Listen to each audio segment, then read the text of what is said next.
Περάστε Τι να αύριο. σας πω, δεν ξέρω. Λείπει ο Δεν φέρατε το αρμόδιος. χάρτη. Λείπουν τα πιστοποιητικά. Το της υπογραφής. Η αίτηση. Το δημόσιο αλλάζει. Το κάνουμε πιο φιλικό στον πολίτη. Πιο γρήγορο. Δημιουργούμε νέα κανάλια εξυπηρέτησης. Αξιοποιούμε δεδομένα που έχουν ήδη οι δημόσιοι φορείς. Μειώνουμε την ανάγκη φυσικής παρουσίας στο ΚΙΣΕ. Έχουμε κάνει μεγάλα βήματα. Περισσότερες από 1.450 υπηρεσίες είναι στο gov.gr. Παρακάμπτουμε πολύπλοκες, χρονοβόρες, γραφειοκρατικές διαδικασίες. Διασφαλίζουμε την ταχύτερη εξυπηρέτηση των πολιτών όπου και αν βρίσκονται. Με ασφάλεια και αξιοπιστία. Αναπτύξαμε και εξελίσσουμε το κέντρο διαλειτουργικότητας. Διασυνδέσαμε περισσότερα από 430 πληροφοριακά συστήματα του δημοσίου και εξασφαλίσαμε την άμεση και έγκυρη διάθεση πληροφοριών μεταξύ τους 24 ώρες την ημέρα, 7 μέρες την εβδομάδα. Δημιουργούμε το νέο δημόσιο. Αξιόπιστο, αποδοτικό, γρήγορο, φιλικό.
Περάστε Τι να αύριο. σας πω, δεν ξέρω. Λείπει ο αρμόδιος. Δεν φέρατε το χάρτη. Λείπουν τα πιστοποιητικά. Νομίζω τις υπογραφής. Η αίτηση.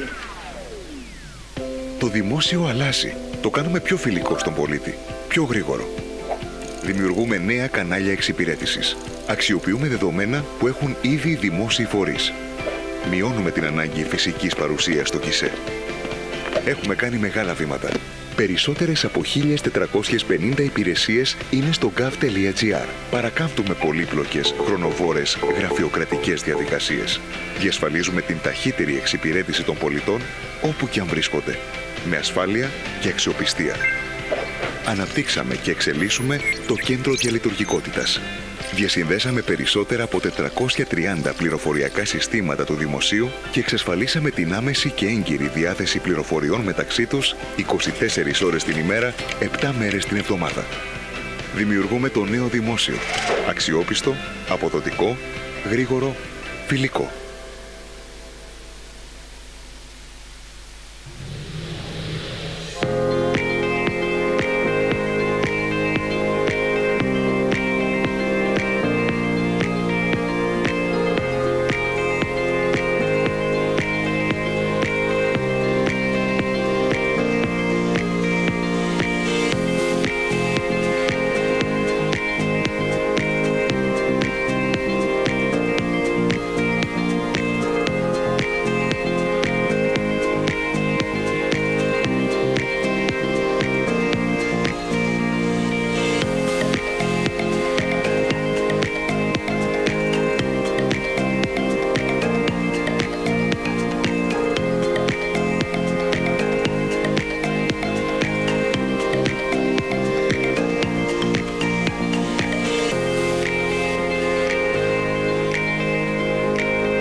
Περάστε Τι να αύριο. σας πω, δεν ξέρω. Λείπει ο αρμόδιος. Δεν φέρατε το χάρτη. Λείπουν τα πιστοποιητικά. Νομίζω της υπογραφής. Η αίτηση.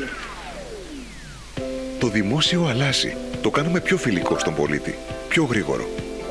Δημιουργούμε νέα κανάλια εξυπηρέτησης. Αξιοποιούμε δεδομένα που έχουν ήδη οι δημόσιοι φορείς. Μειώνουμε την ανάγκη φυσικής παρουσίας στο ΚΙΣΕ. Έχουμε κάνει μεγάλα βήματα.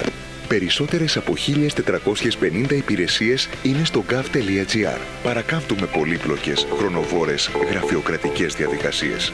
Διασφαλίζουμε την ταχύτερη εξυπηρέτηση των πολιτών όπου και αν βρίσκονται. Με ασφάλεια και αξιοπιστία. Αναπτύξαμε και εξελίσσουμε το κέντρο διαλειτουργικότητας. Διασυνδέσαμε περισσότερα από 430 πληροφοριακά συστήματα του δημοσίου και εξασφαλίσαμε την άμεση και έγκυρη διάθεση πληροφοριών μεταξύ τους 24 ώρες την ημέρα, 7 μέρες την εβδομάδα. Δημιουργούμε το νέο δημόσιο. Αξιόπιστο, αποδοτικό, γρήγορο, φιλικό.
Κυρίες και κύριοι, επιστρέψαμε. Ladies and gentlemen, we are back from our coffee break.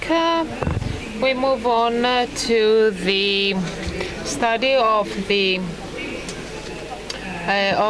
Greek Development Bank that was implemented by the competent bodies. I would like to welcome Mr. Yannis Tsakiris. So we all know that sustainable development in developed countries relies on innovation and technological progress. In our countries, for many years, we have not realized the necessity for progress in technology. But we see that now there's a huge change in the way by which we are managing matters and how we are taking advantage of innovative concepts, and we are investing in R&D. In the Greek government, right from the beginning, we had set our objectives in our agenda, the development of Greek innovation. Taking advantage of the perspectives, we are supporting the further development, growth, and extroversion of these companies. What have we managed? We have managed to have a wide range of technology companies, and we see that the opportunities emerging and huge giant companies investing in our countries. The human resources of our country are very, very important. The Greek Development Bank of Investments, with its constant and consistent planning and equity funding, covers the whole chain on the needs of innovative startups with extrovert features and perspectives of scaling up. And we also support the transfer of know-how from research to the market. A new strategy is evolving.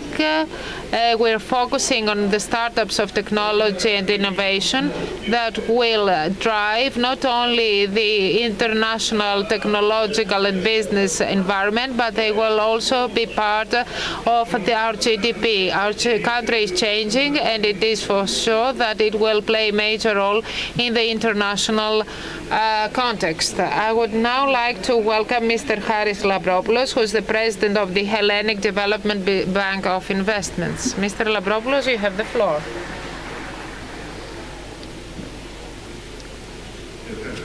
Thank you very much. I would like to welcome you to this event and the presentation of the study Innovation 2035 that was implemented on behalf of the Greek Development Bank of Investments, the Secretariat General of Strategic Planning, led by Mr. Yannis Mastrogeorgiou, and the scientific officer was Dr. Epaminondas Christofilopoulos and his scientific team. We had the introductory comments by the Deputy Minister of Development and Investments, Mr. Yannis Tsakiris, and we all realized the significance of the ecosystem of business and capital funds for the development of innovation in our country. At this point, I would like to highlight that innovation is an integral part of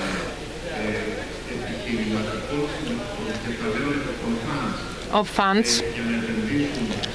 For funds to invest in a company, either it is a startup or a mature company, always companies must adapt to the new developments. They must innovate and must try to respond in an effective way to the needs of consumers, the needs of the broader society.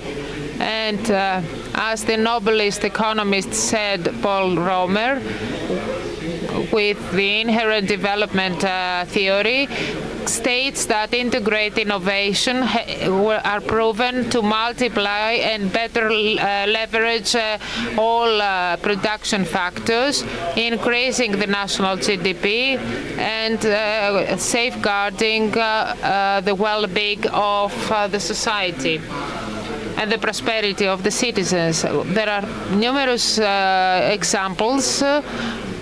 For example, Israel, Finland, South Korea, Vietnam, and many other countries around the world. Countries which, using the same quantity of materials, manage to build and deliver a bigger and a greater economic impact.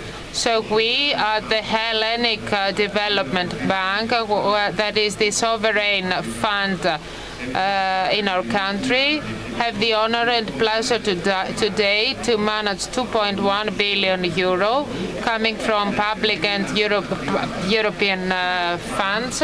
We invest this money to funds created and established based on a specific strategy and targets to invest in Greek SMEs and startups. We have established strong strategic and investment strategy alliances with other sovereign entities from Europe and abroad. For example, BPI France, KfW Capital from Germany, DESIA from Denmark, from Finland, Volkswagen from Denmark, but also the strategic investment alliances that we have from Mubadala Capital from Abu Dhabi and ABQ, the other sovereign wealth fund from Abu Dhabi. Why do we do all this? Because we want to strengthen the Greek innovation ecosystem. We are strengthening the ecosystem from the top by investing money to funds, and these funds are then investing to such companies and startups.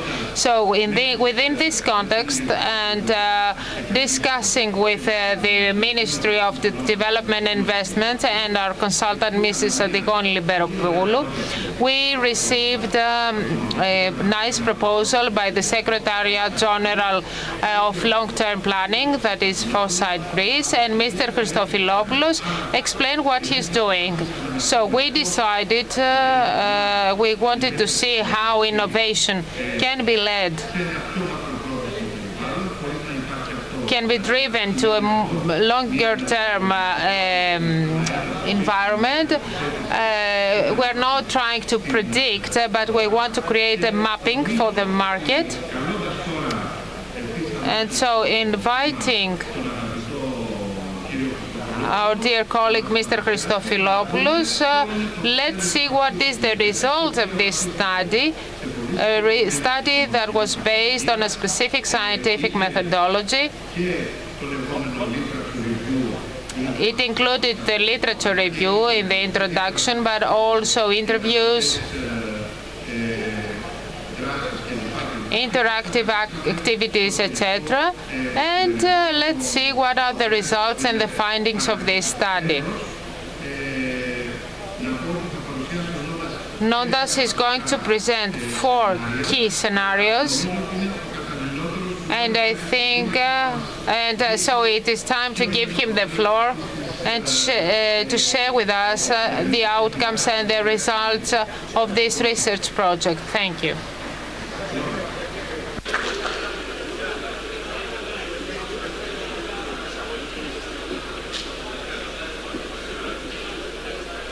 Πολύ ωραία. Πολύ θερμή. Thank you for the warm introduction. So you have raised the bar of what we should present. In the following 15 minutes, I'm going to present you what we have done and what were the main conclusions. The basic question was how the Greek innovation ecosystem will evolve in Greece or will have evolved by 2035. We're interested in the big picture. When we say big picture, we'll see that it's difficult to imagine of the future. Imagine that we are back in 1820. Could anyone imagine that back then in 1830 we would have a free Greek state? That we would have in 1830 as a capital a small neglected village called Athens, and that we would have as a king a minor king from Bavaria. If someone claimed that, the other one would say that's nonsense. But the future is unpredictable. So the question is how we can think of the totally different scenarios that might occur in the future, which might seem to be ridiculous or improbable today. In foresight, we always think of scenario and we try to examine the different alternative scenario and forms of the future.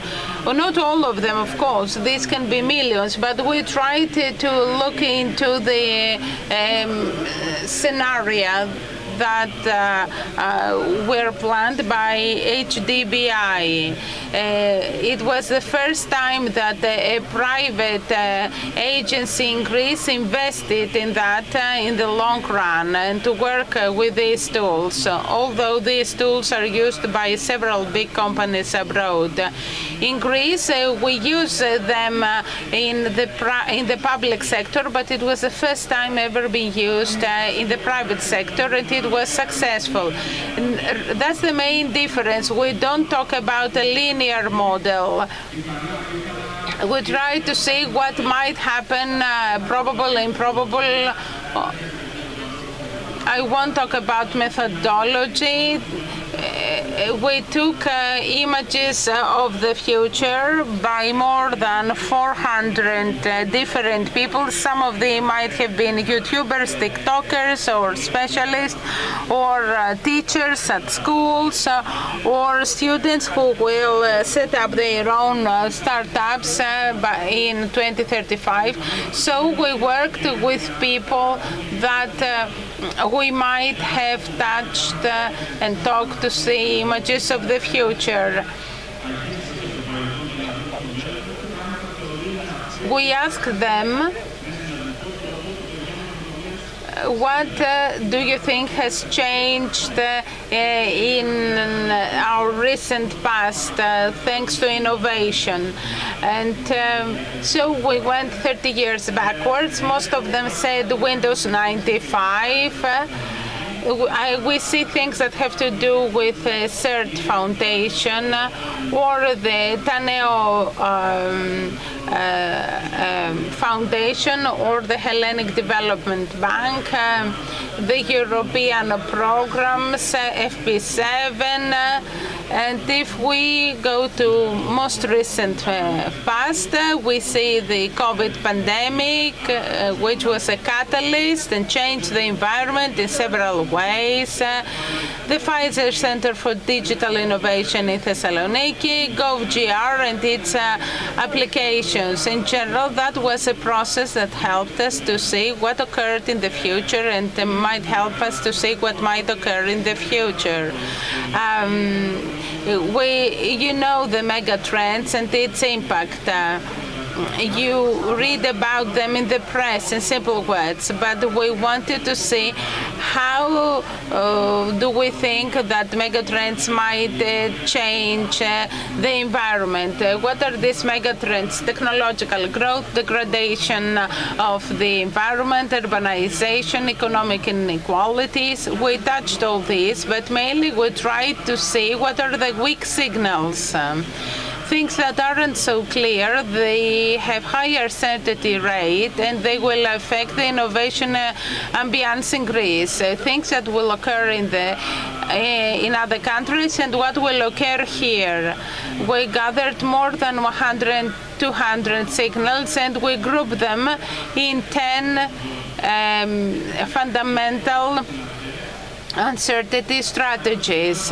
What are these? The first one, could Greece become an innovation hotspot? More or less in specific technologies or themes. This has to do with a series of smaller issues that we talked about. Whether we can fight against bureaucracy or whether we can have a larger liberation of markets.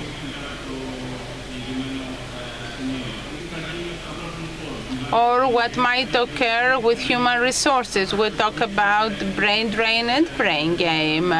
Shall we use the immigrants arriving from several countries, even Ukraine today, and whether we will benefit from these human resources, the Greeks of the diaspora? What will happen with sustainable growth practices? Will the society and the state and even personally be able to respond to them? Will they become mainstream or will they remain at the superficial level? What will happen with population aging? How can you take advantage of this emerging market? What will happen with the work flexibility? Young generations want special models of employment. Can we respond to that, either as state or businesses? What will occur with education? A lot of things were said about how we should change education in order to include soft skills. What will occur with technology? Can it penetrate not only at a startup? What will happen with digital platforms and metaverse? What about open knowledge and its transfer? What about startups? Is it just a bubble that we invest in and we're happy to be startuppers, or shall we have a substantial evolution in this growth? These were our 10 strategic uncertainties. We co-examined it with other series of issues and we ended up to our scenario. We had to end up and conclude two basic axes that would help us imagine the future. After hot discussion, we concluded two axes. The first one was the concept of sustainability and if this could become a priority.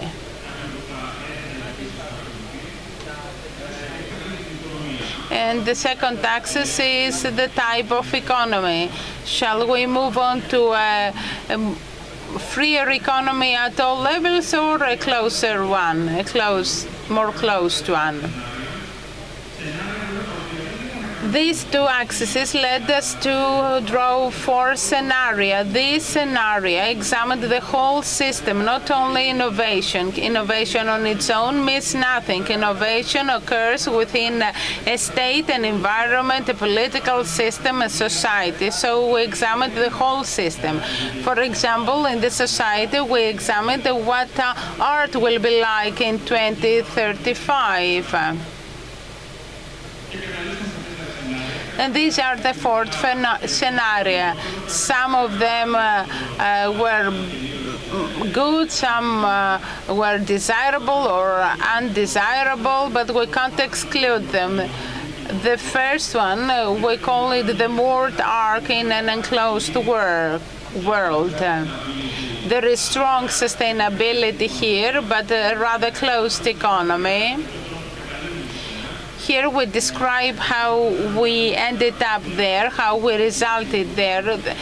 We refer to a global food crisis that will be the result of a phytopathogen intruder.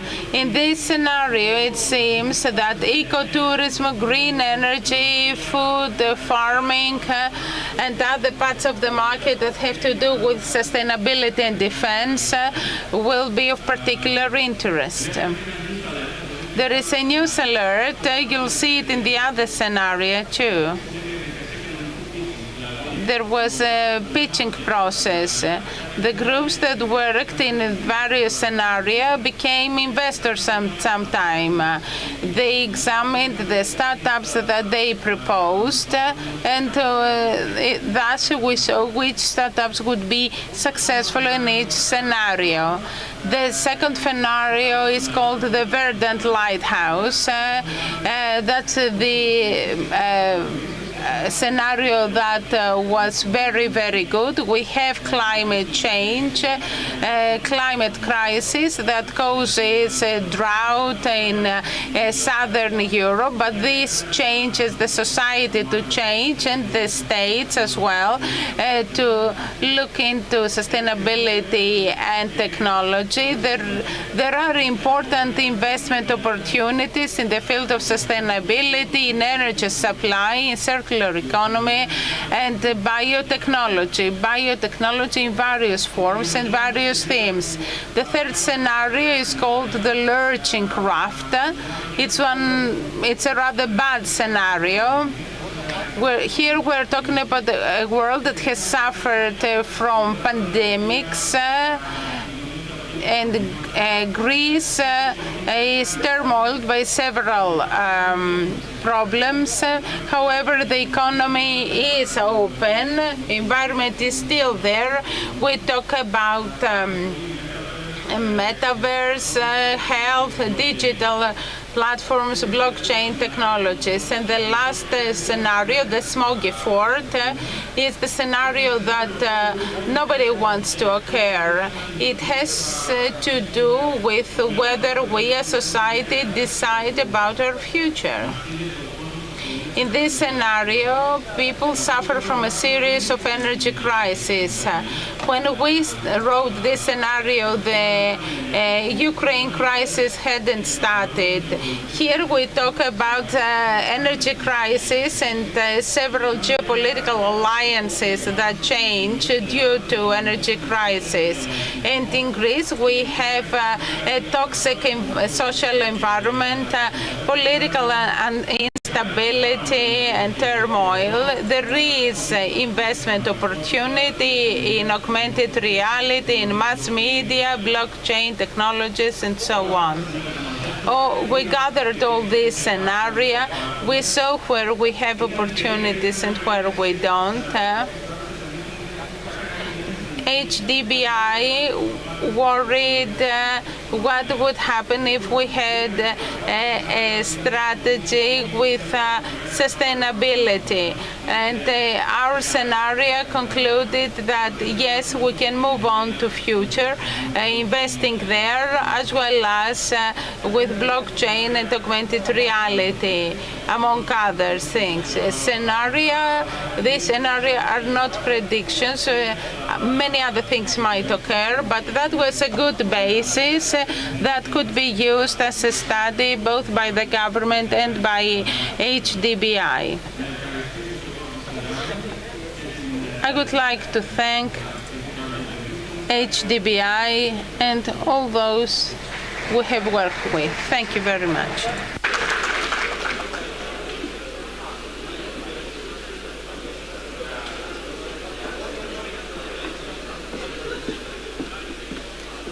Να καλωσορίσουμε στο βήμα.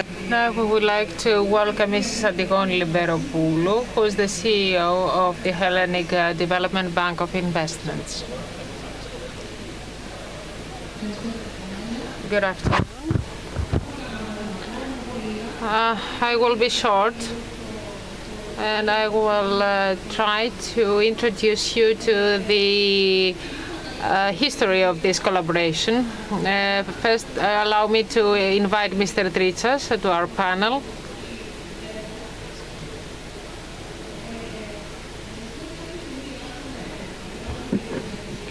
We heard about the creation of the Long-Term Planning Bureau, and we were talking about with the president, and we said that's an excellent idea. We have to welcome it. And when we saw the people recruited for the staffing of this bureau, we understood that it will be successful. We also carry out long-term planning because the programs that we launch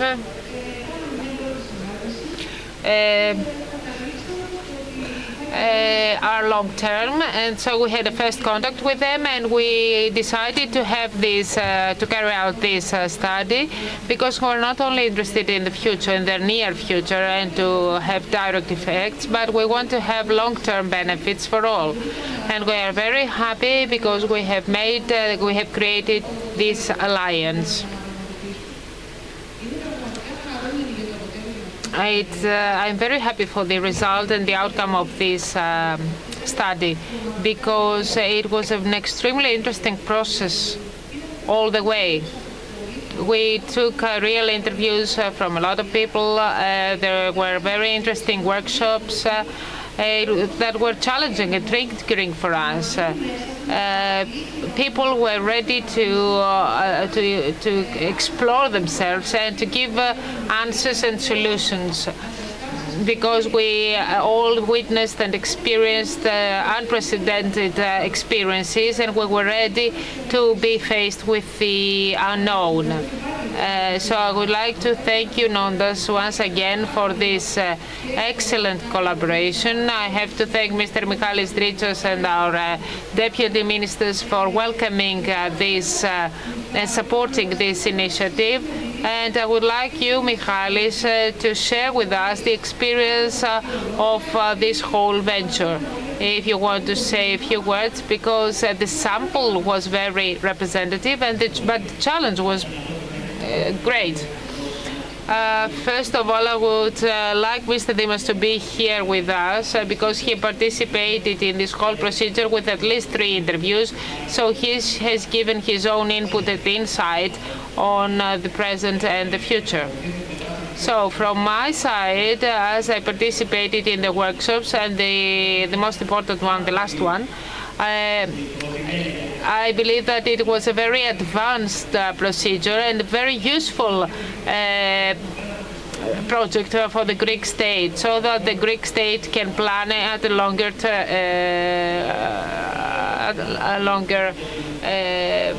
run. To see what are the global trends and where Greece is standing compared to the other countries. So it was an excellent workshop where we examined these 4 scenarios that were elaborated by the previous working groups, and through an interactive procedure that reminded us that looked like a business plan, a startup business planning.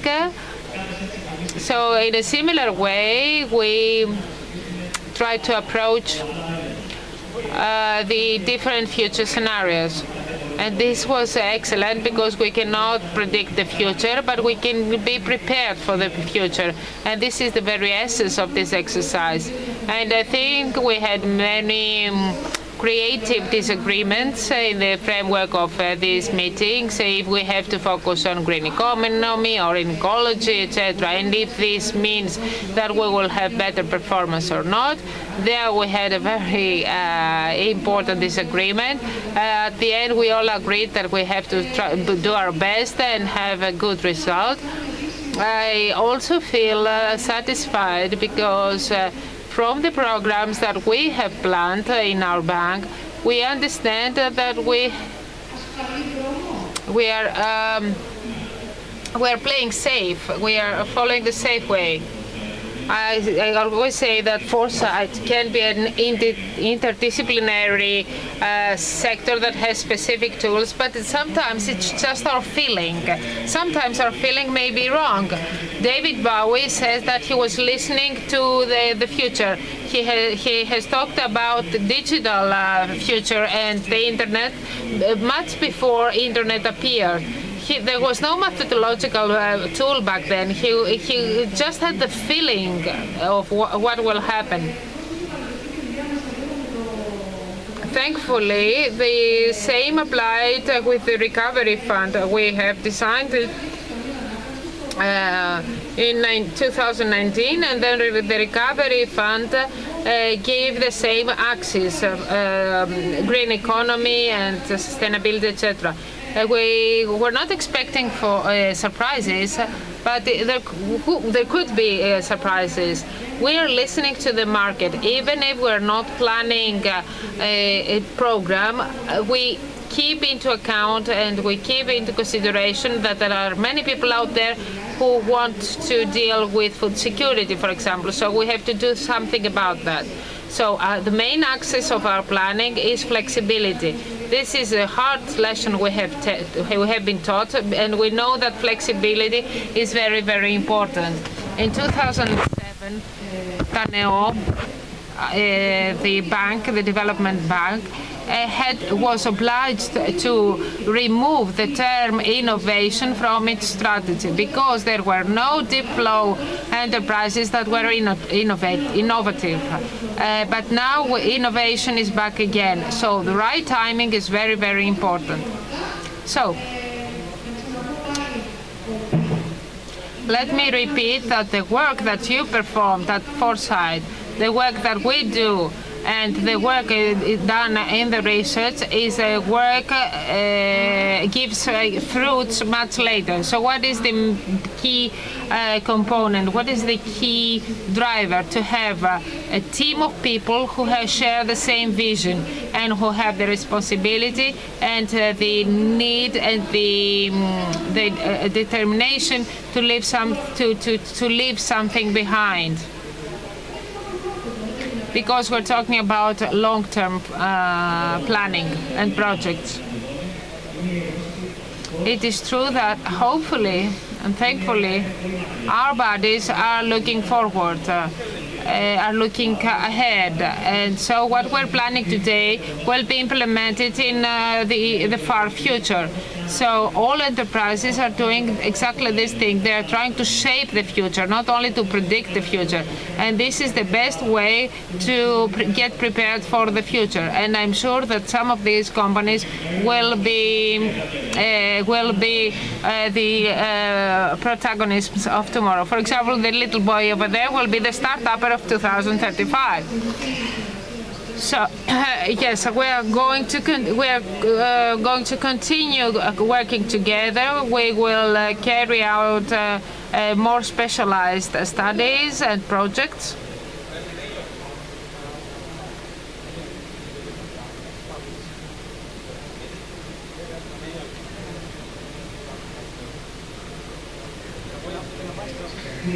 Congratulations for your work. The Greek state, the Greek public sector is not usually working that effectively. But aren't your conclusions rather obvious? These are conclusions that can be drawn by anyone based on the current situation and needs. Aren't your conclusions obvious? It is a very large-scale study. The bullet points that I have shown you are just a very, very, very short summary. The study includes detailed descriptions on the way by which investments are going to be selected, how the funds are going to work, things that are not obvious right now, or things that are have nothing to do with the official policies implemented by government. But of course, this is copyright of the body and the bank that has financed and funded the study. And so I cannot give you more details and I cannot give you details on the study. But yes, you are right.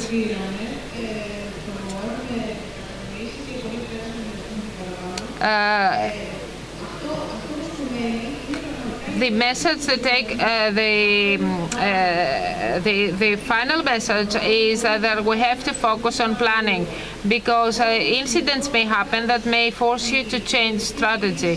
When the public sector and the central administration is delaying, the market has has gone far forward. So our programs must be flexible and they must be able to respond directly, promptly, immediately to the new needs of the market. And this is the conclusion of this study. And this is something that we have to keep in mind. All of us working with public funds, public projects, etc. This is the key point we have to keep in mind. I fully agree. This study has two important benefits.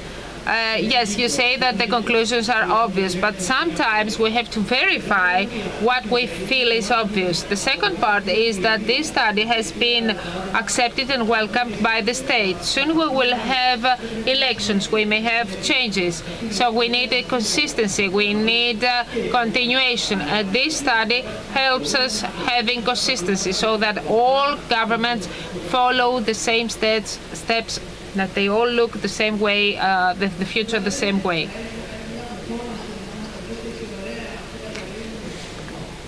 Dear President, can you make the final remark? Yes, I will make the final remark, but I think you said everything. I want to add and say that where we're standing today has not come out of the bloom, so we cannot talk about everything within 30 minutes. So we have the past, we have the present, and we want to move ahead in the future. What we have done and what is our strategic vision, and we share with the government, we exchange opinions and we feed them and we have their feedback with various data, is that we want to drive developments and we don't want to follow developments. So in order to take an informed decision and to confirm that our strategy is right, this is confirmed using specific methodological instruments and tools with documented targeting, etc. Θέλω να πω ότι όλη αυτή η ιστορική διαδρομή To say that all this history, how we started, the difficulties, the crises, the challenges, the ups and downs, the challenges of the future, etc. Despite all this, our country, driven by an excellent and high-level, high-quality human resources, which must be retrained and upskilled and reskilled. So it's not enough to have a degree or to be a university graduate. We have to promote and to strengthen the soft skills and that become hard skills, etc. So you can take bits and pieces from this study and streamline your way of thinking to create resilience for the future, because we're not only focusing on sustainability, we have to keep resilience in mind. This is a dialogue that this is a topic that we could discuss here. I was impressed during the workshops.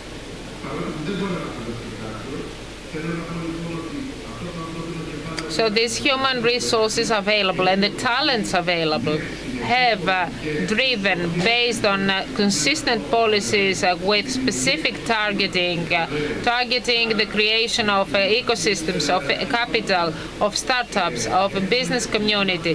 We have created an ecosystem that has attracted the interest of international investors. It has attracted the interest of the international community, and so we can see that apart from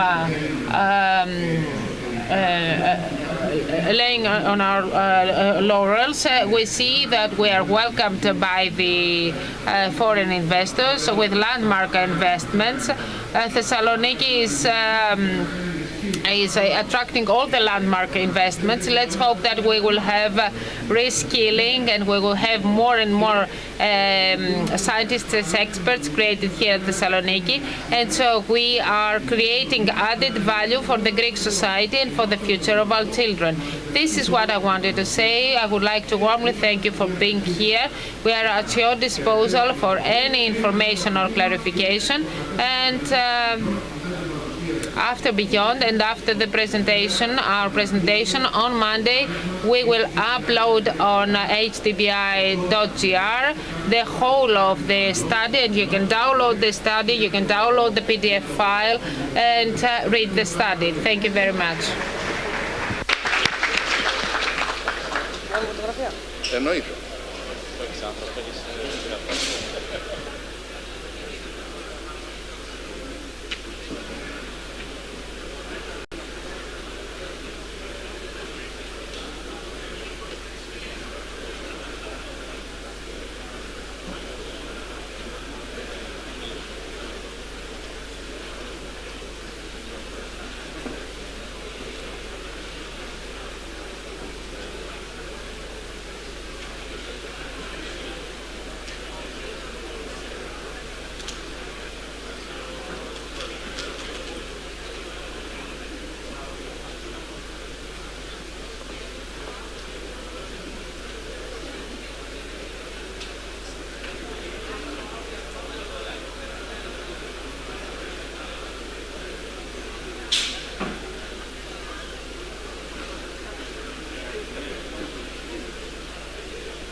Κυρία Σεμερτζίδου εκεί, ναι.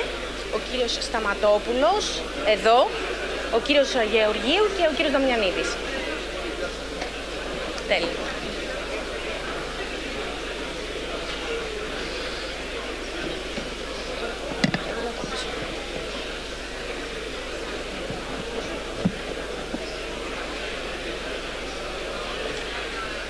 Καλησπέρα σας. Ονομάζομαι Ματίνα Χαρκοφτάκη. Είμαι δημοσιογράφος στο Capital. My name is Martina Charkovtaki and I'm a journalist at Capital.gr. First of all, I would like to introduce you to our distinguished panelists, Mr. Antonis Stamatopoulos from InfoQuest, Mrs. Evi Semergidou from Apifan, Mr. Philippou from Singular Logic, Epsilon Singular Logic, and Mr. Aristotelos Georgiou from Cisco. We will be talking about the finding and financing tools that can benefit SMEs, funds that come from the Recovery Fund. And before starting with our discussion, Mr. Stamatopoulos from InfoQuest will present us with some data of this program and how the SMEs could benefit from this opportunity created. Mr. Stamatopoulos, you have the floor. Good afternoon. My name is Antonis Stamatopoulos and I'm a commercial director at InfoQuest Technologies. This topic is very, very interesting because it touches upon the heart of Greek entrepreneurship, the SMEs that represent 99% of the companies in Greece and about 20% of the GDP. So what are we going to see today? An overview of the programs of the Recovery Fund touching upon the SMEs and what are the actions that an SME must take in order to be included in this scheme. 32 billion euro that are allocated in three pillars. So in the funding or financing or subsidizing pillar, we have green transition, digital transformation that we will be seeing in the next minutes, innovation and R&D, and the development of scale economies. So let's see what is happening with the digital transformation of businesses. Three actions. We have three available actions. The first one is related to the connectivity between and the interconnection between the citizens, the state, and the companies. That is central structures that are necessary to facilitate the daily life of citizens and of the enterprises in order to implement and carrying out transactions with the public sector. The second axis concerns the core of the state, that is projects like the land registry, implementations around CISFs, in order to turn the state more flexible. The total amount is 465 million euros divided in three projects. The first one is about vouchers, that is digital tools. 90% of the investment that the company will make in order to have the necessary skills for a digital reform. The third one is digital transactions, about the modernization of POS, and the second one is ICT for growth. Let's move on to the digital tools.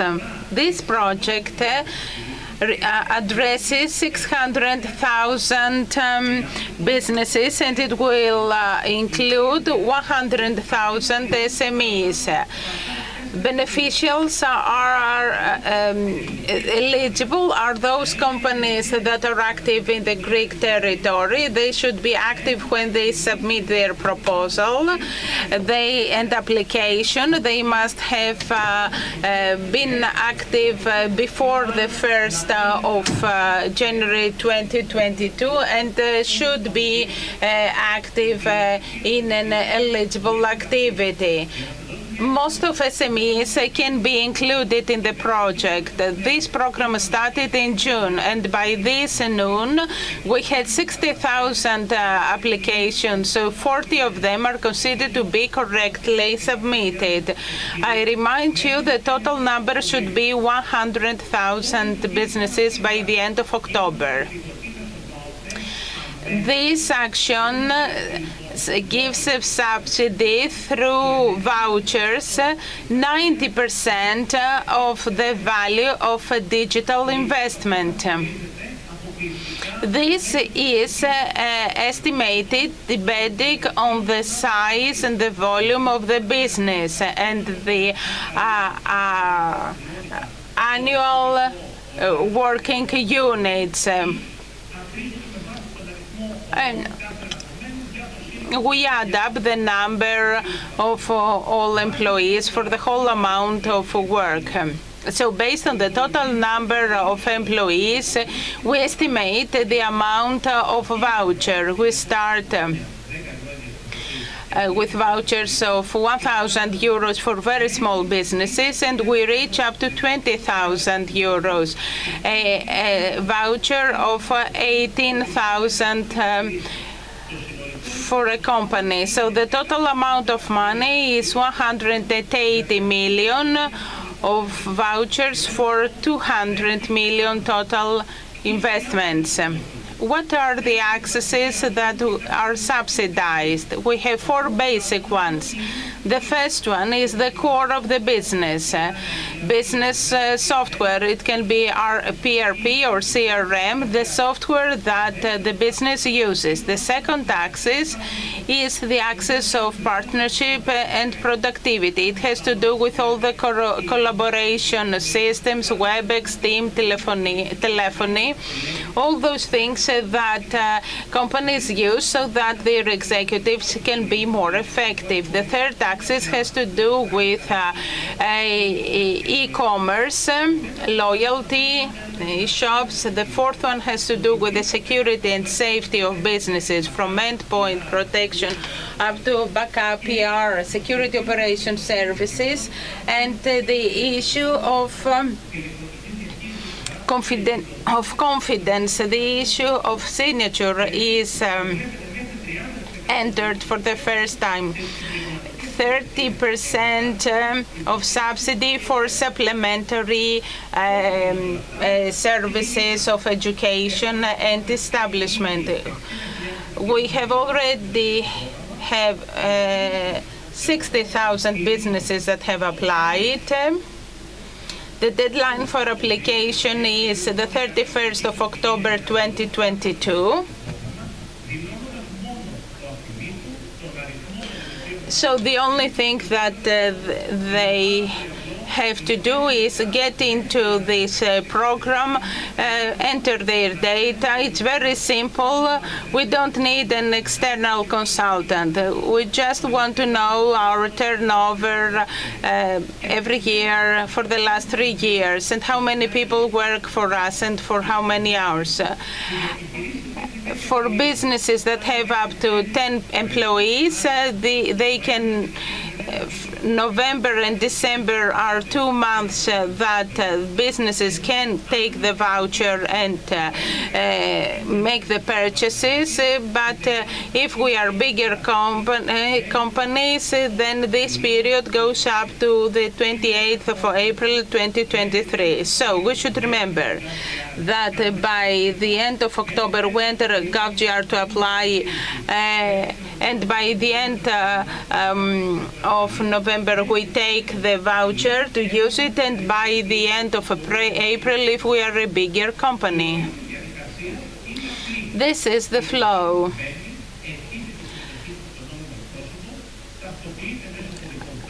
We have the application. It is identified, and you state a phone number, a mobile phone number. Then we have an assessment of the businesses, and after the approval of your application, you receive the voucher You select the products and then you use the voucher. What should be done? First of all, you should understand what the program is. Are we a business that we can enter this program? How many employees have we got? What do we want to do? We should talk with our IT consultant and see what products I can include, what are my priorities and interests. And we should also enter in digitalsme.gr to apply. Thank you, Mr. Stamatopoulos. Your presentation was very detailed and you gave us a very clear picture of this program. You mentioned that 60,000 applications have already been submitted. Most of them are from small businesses and big businesses, whereas medium enterprises are a step backwards. Why? From our statistics, we see that the majority of the businesses that have already correctly applied are very small businesses. But there is a large share of big businesses that have been informed by integrators and their IT consultants, and they have included in this program projects that are a part of their company planning.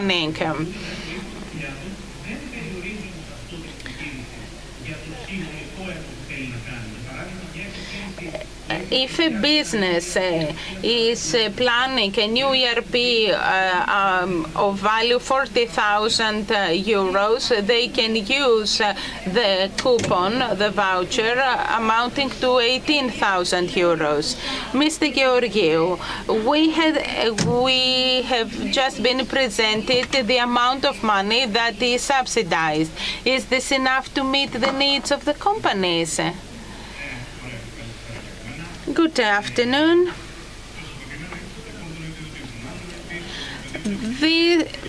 If we ask any businessman, he will say that no matter how much money he will be subsidized, it's not adequate. Everybody asks for more. However, this action is subsidized by 90%. That's unprecedented.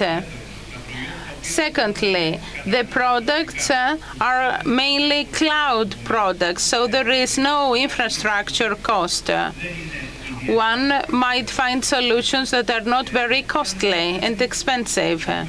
And if we also take into account that the objective of this program is to help small businesses and SMEs enter digital transformation, this will help them to see the benefits of this transformation. So having all this in mind, I believe that the subsidy is satisfactory and will be successful.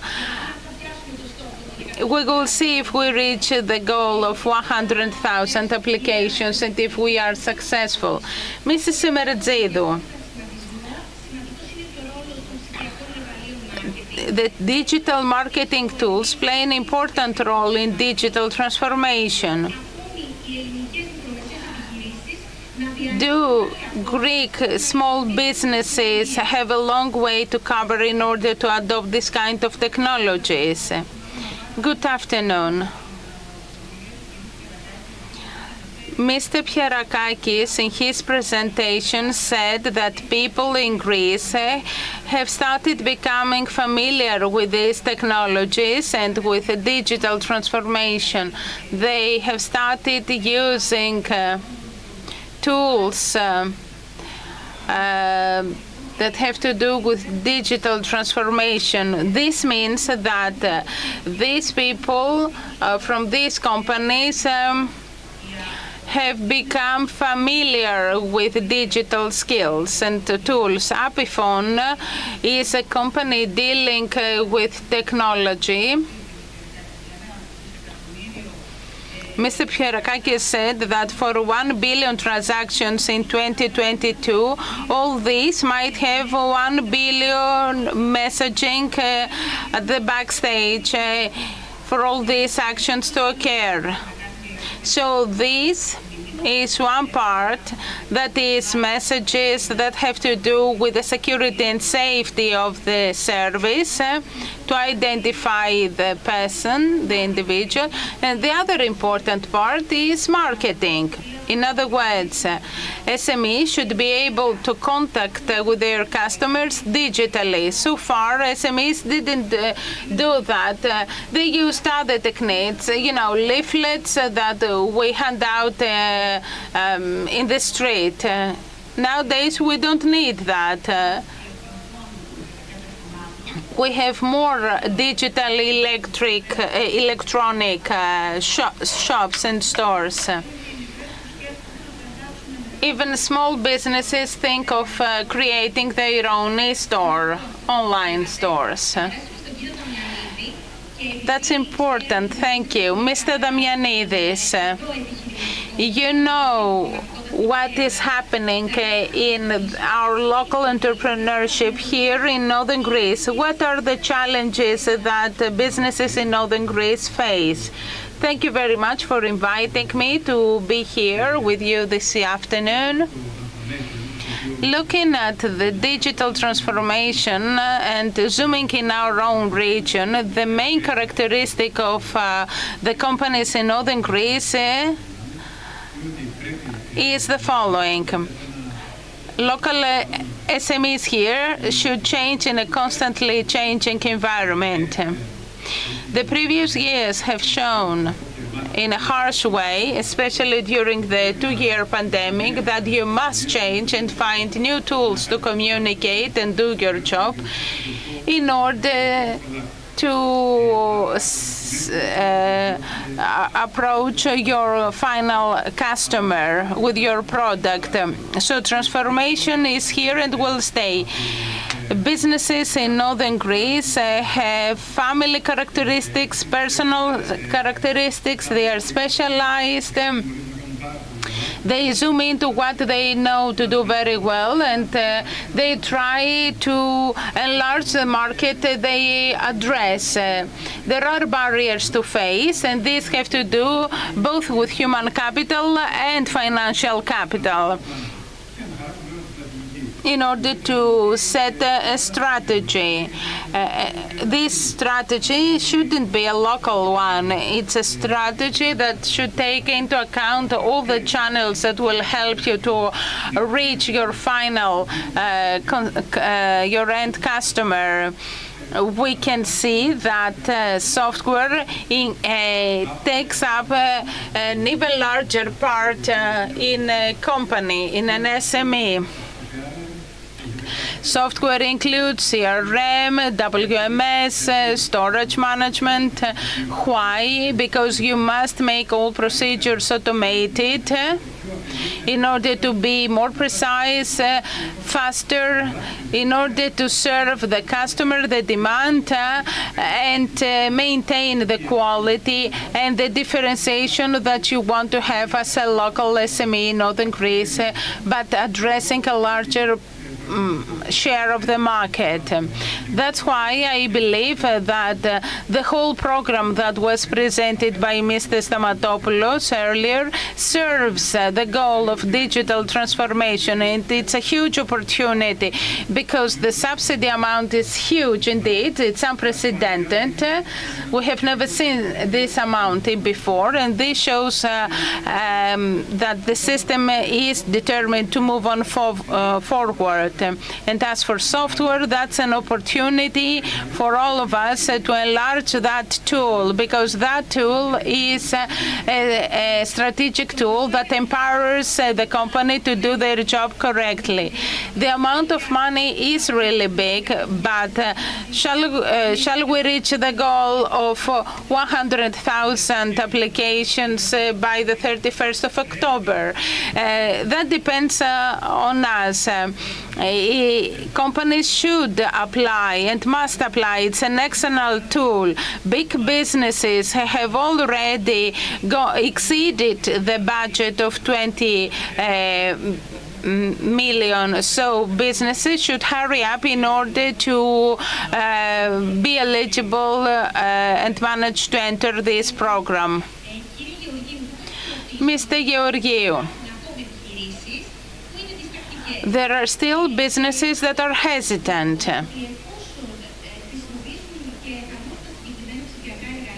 Some of them are afraid that after becoming familiar with digital tools, they fear that they might not be able to use them, and they will have to hire more people to do that. The program includes some integrators. The coupons are implemented and materialized by integrators. The offering of the program has to do with cloud applications and software applications. So it's mainly applications. If we combine these two, the integrator can help so that the whole solution will be set up in the right way, and it will train the user on behalf of the client. Then the needs for extra personnel to support this infrastructure is not so big. I believe that when we implement this kind of solutions, the company should be helped in order to further develop and grow in general, not only for software. Mrs. Mertzidou, you talked about messaging. The message that a company sends to a customer announcing the sales they have, does this help the company to grow? So far, SMEs were typical stores where they opened their doors in the morning and waited for their customers. But now that things are changing, companies have realized that they should find a different way to communicate to those people out there what they have in their companies in order to increase their turnover. Therefore, tools are needed and methods are needed in order to show the products they have and to improve their customer experience, to increase the speed, or that they have been served in the right way.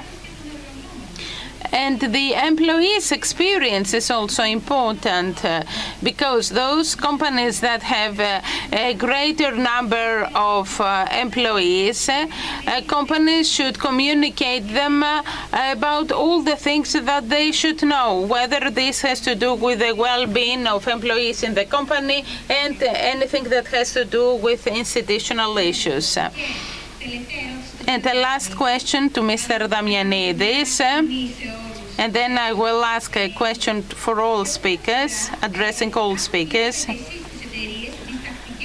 Do you see that companies are hesitant in adopting digital tools, or has there been some kind of change? Very good question. Let's link what's happening today to the past. In the previous decade,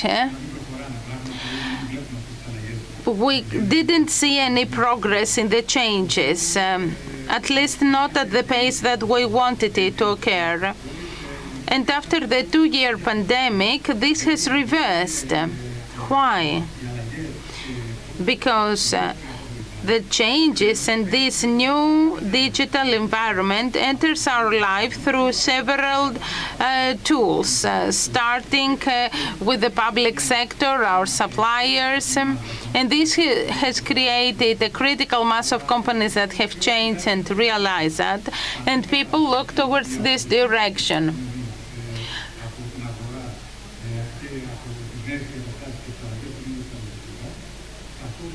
the changes that we observe in companies' software and the number of applications for the program that is 60,000 right now, the message that I would like to leave you with is that you as companies must do that. You must take advantage of this program. You must move on to digital transformation. So we must take advantage of this opportunity. Companies must change, must become digital. We must have the transformation we're describing here, because this will open the competitiveness arena for all of us. Big companies have already realized that they have invested significantly in this field. I do know that Mr. Stamatopoulos should catch a flight. A last tip. What is a final word of advice that you would give to small businesses? digitalsme.gov.gr. Nothing else. You enter, you apply. It's very important to have high absorption rate by the end of October. I fully agree with Adonis. I'd like to add that businesses should choose and select something that they wouldn't buy anyway, because they have the opportunity to take the subsidy. So to try something new, more creative, to test, to try something that is heavily subsidized by 90%. If a company would buy it anyway, there is no reason to do that. It's good to try something new, to take the business further. What would I say? Apifon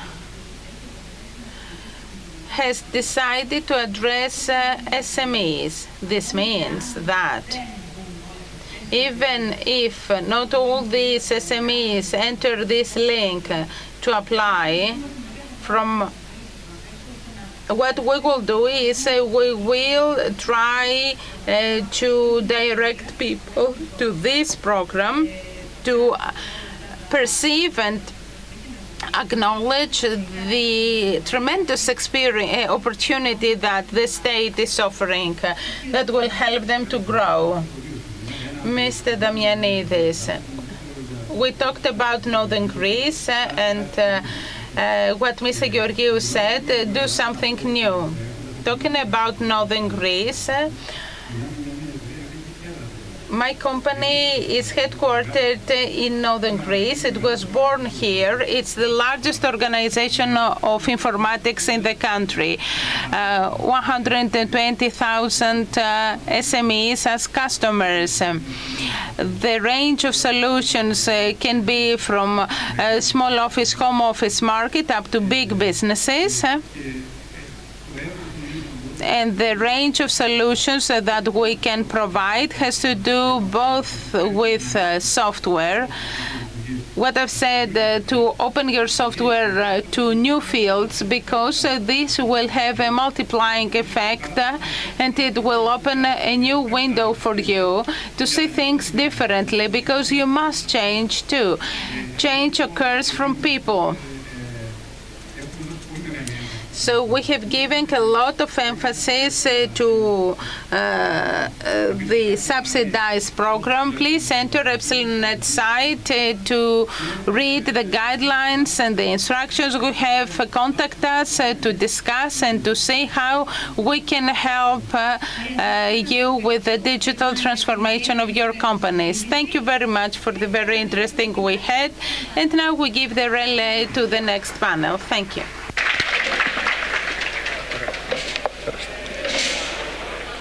Θα σας στείλω.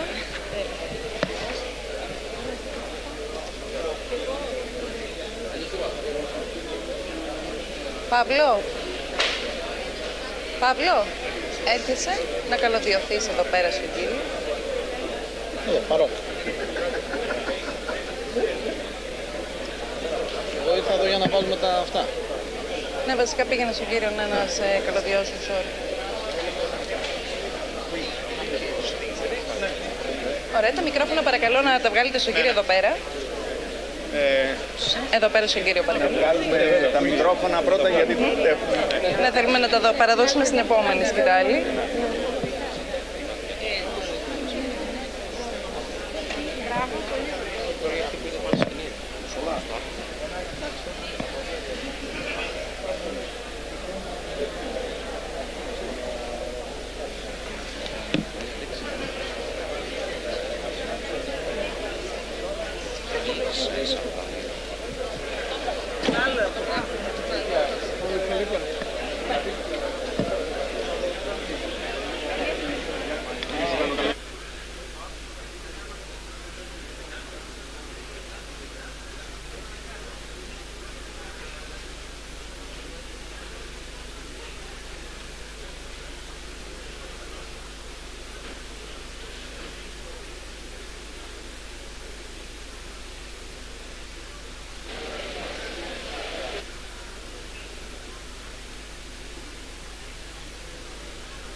Έχει ακόμα.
Εσύ έχεις ήδη ήχο.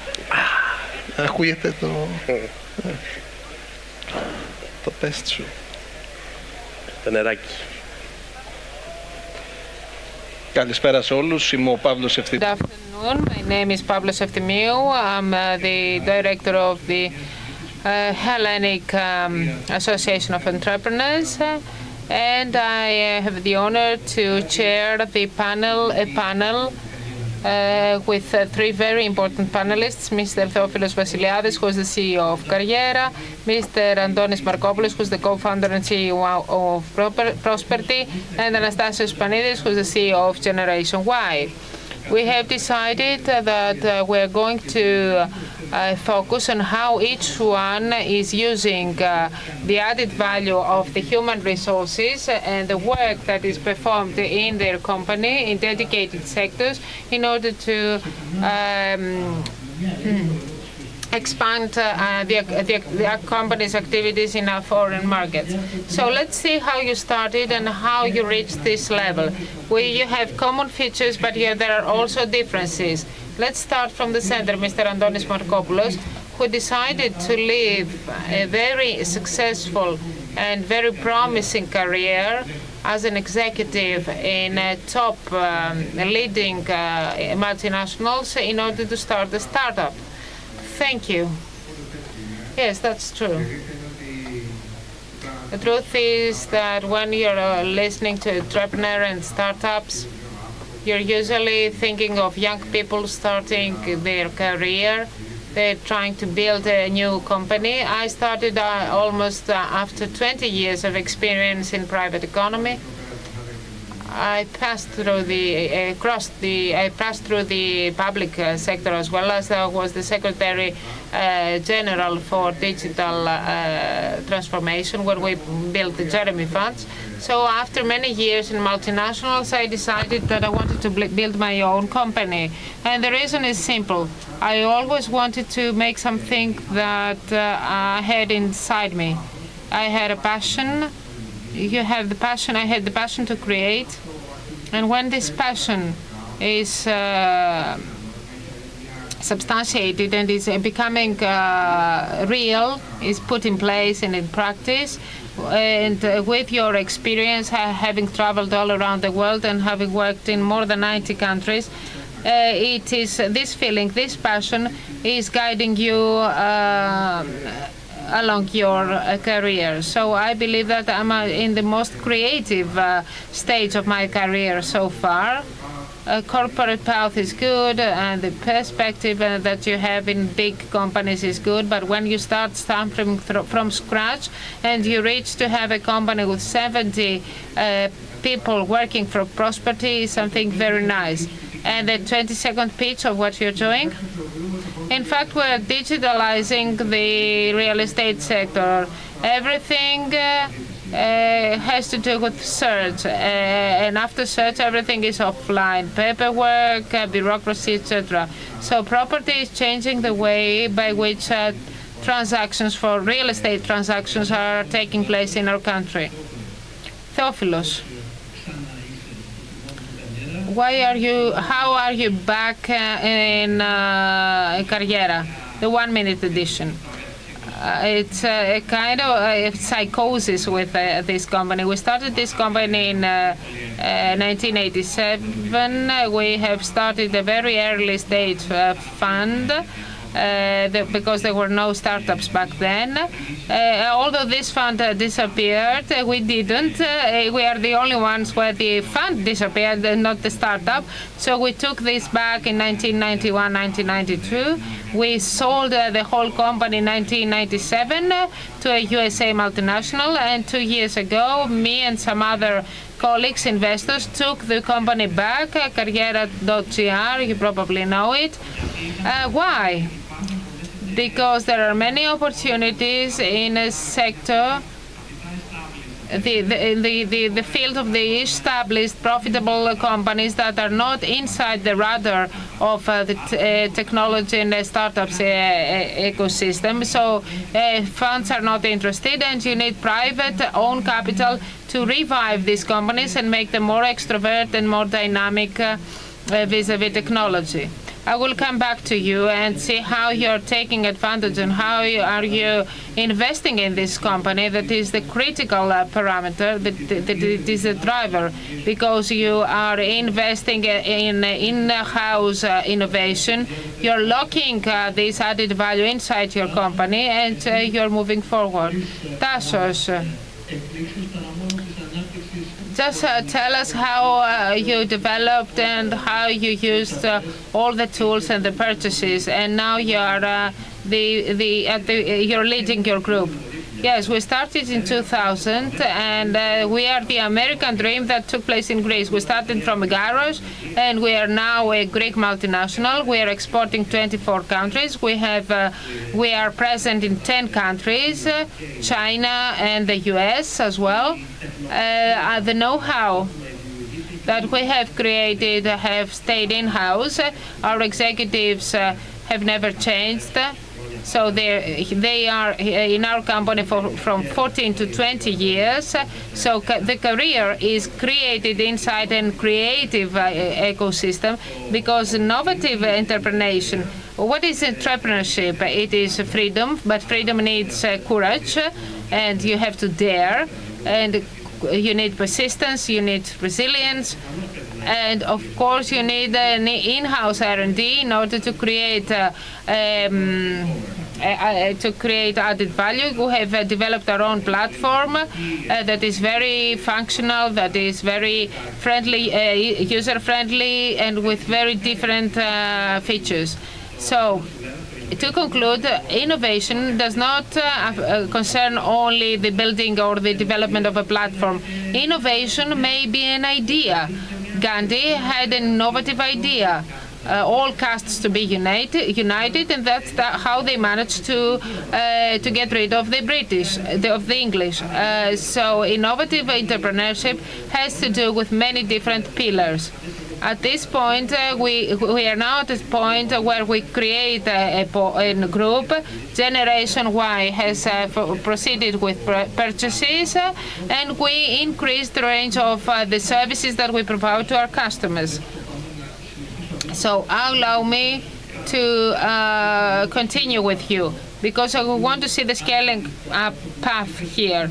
So it was a combination. You invested organically in the development of your R&D department that has developed your own platforms, plus added value on larger international platforms that you customize, automate, etc. And the second, the most business angle element that we want to highlight is that you're taking advantage of all the tools at this point, dynamically or even aggressively, that was quite unusual for the Greek market. A company like yours to dare and make all these purchases in order to create a group, especially in the digital commerce and marketing where you're active. Yes, that's true. The idea was I'm listening to the market and try to identify the needs. So the ESG is coming rapidly. So we found what is the company that is pioneering ESG. It was Global Sustain, and this is why we made this strategic investment, and we created a product funded and financed by the EPRD. This product is creating a questionnaire for large companies and a certificate on how green they are, and there's an accreditation committee. So we have a reliable questionnaire, and we also have a strategic operation with TÜV Austria that confirms the proper and verifies the proper use of this questionnaire by the companies. So we have systemized the sustainability of companies. Why? Because banks are now asking for an ESG rating before issuing a loan. How many people are there in your companies, and how many of them are working for innovation? The group is 452 people, and the R&D department has 20 people. They are dealing with Greek made in Greece products. We develop these products based on the needs of the market and on our strategy. The third largest construction company of the USA, called Culper, asked us to integrate different systems. For example, the community they had created, along with its CRM and its mailing system, along with its CMS, it has purchased a Greek startup, Musent, and they found us through Musent because for 18 months they could not find a company to integrate all these systems in order to have automated newsletters sent to the end consumers. So we made a personalized R&D, extra know-how, extra contacts, etc. So you are cooperating with DoValue, and what has made Prosperity different and makes you so interesting is that you had invested in your human resources, and you managed to build something different in a market that is considered to be saturated. So you have made a disruption with your strategy. Please tell us what are your next steps, what are the next stages of growth, how many dedicated employees do you have dedicated for technology? The PropTech sector is a sector that is dynamically increasing and growing around the world.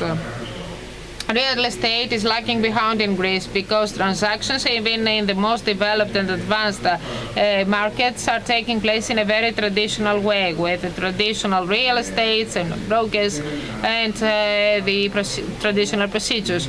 We want to change the way by which all these transactions are taking place. You talked about DoValue. Apart from the obvious benefit, if you enter the platform of Prosperity, you can see that you can have a digital renting of your real estate. But we also do something very innovative at the world level. We have created a platform, a technology that is given to big capital funds that are going to different countries and buy portfolios of distress loans or distressed real estates. So it's a huge market. The market of the NPLs is 1 trillion in Europe. It's 90 billion in Greece.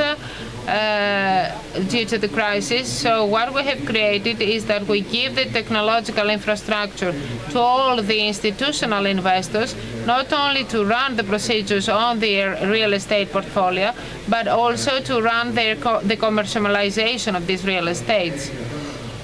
I should note that through this procedure in Greece, because you may be interested in the real estate, almost 250,000 real estates will enter the Greek market in the following years. So we need a very good and coordinated and structured way and technology to manage all these real estates.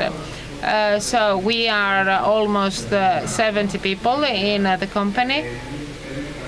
I think about 18 people are dealing with technology, products, and data processing. Statistics here are self-evident.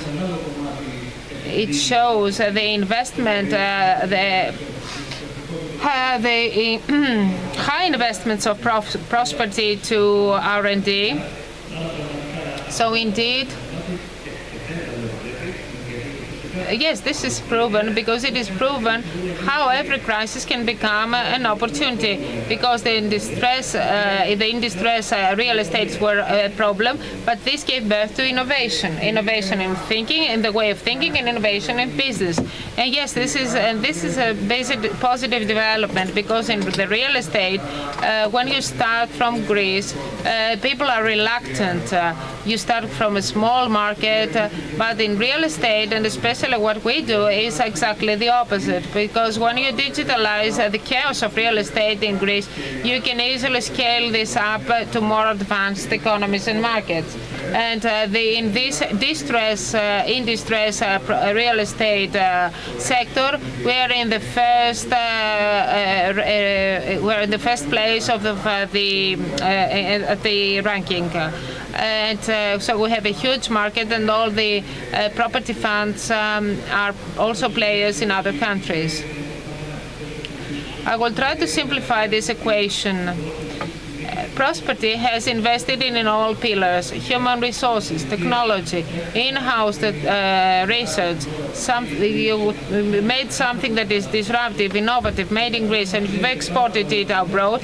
And at the same time, you collect many data that you are organizing in a proper way. Now, as for the export, let's focus on the strategy at this stage. I know that it is a very sensitive phase, and you must not give us data that you should not. But how is the extroversion of Prosperity showing the scale for the future? Now, Theophilos, I come back to you. Both of the two other panelists are very optimistic, but you have also the macroscopic picture of the Greek market, since you are also in the Hellenic Association of Entrepreneurs. So, what is your opinion? Is this optimism reflects the overall picture of the Greek entrepreneurship, and how should we change our mentality in order to have the proper upskilling and reskilling in the right timing? Every time I have to talk about this, I feel like I'm ruining the party. I'm not that optimistic. I believe that unfortunately at this point we have a huge problem of human resources, much more than in other countries, because it was this problem was aggravated by because 100% of our people are knowledge workers, so they can work from their house, or they can have an employer who's anywhere, who is anywhere. So out of the 100 or 200 or 400 people that we employ, all of them, as of tomorrow morning, or actually in the next quarter, in the next 15 minutes, they could find a better work, a better job, with more money, starting from their house, without having to leave their family, without having to change the coffee shop of which they order the coffee. So I believe that this, as an economy, either we're talking about companies, the state, but also the people themselves who have to support all the scaling up. The scaling up. You need to try in order to become better. We have underestimated this, and I believe that this is the largest bomb that threatens the foundations of any development. If we don't do this now, we cannot find developers. Most of them have left the country.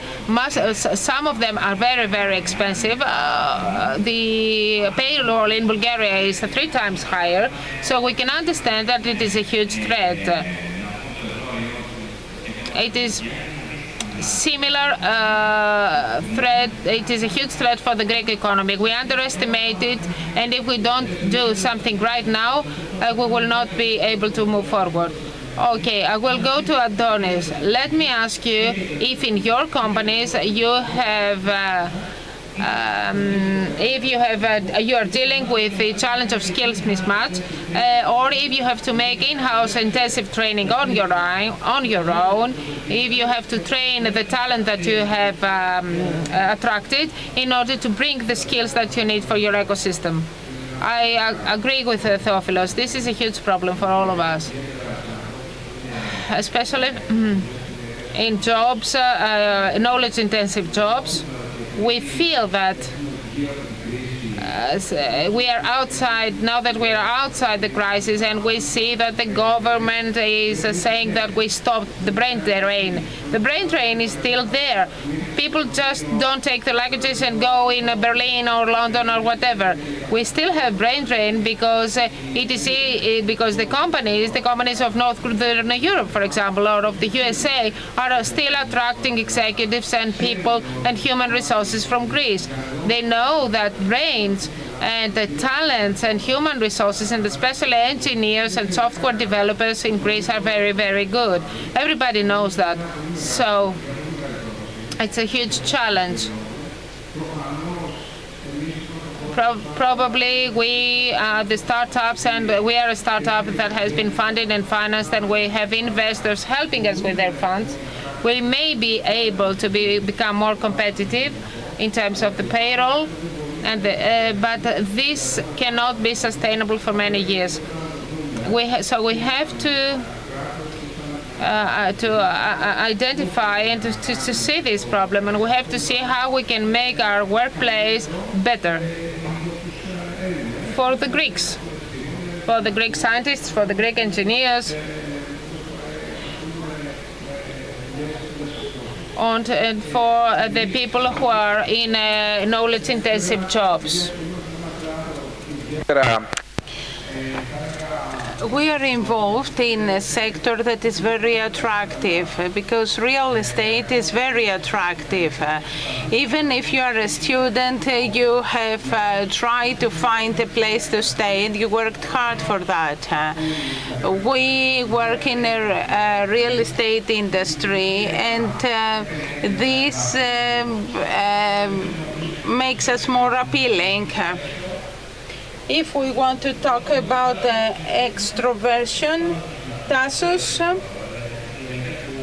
my interlocutors are correct, they are right, but I don't think this is happening now. For 22 years now, we have never had adequate developers. At first, we were very small to bring the talent. So the cost is not rational increase in the Greek economy, and this was shown when the national economy collapsed. That was a marker too.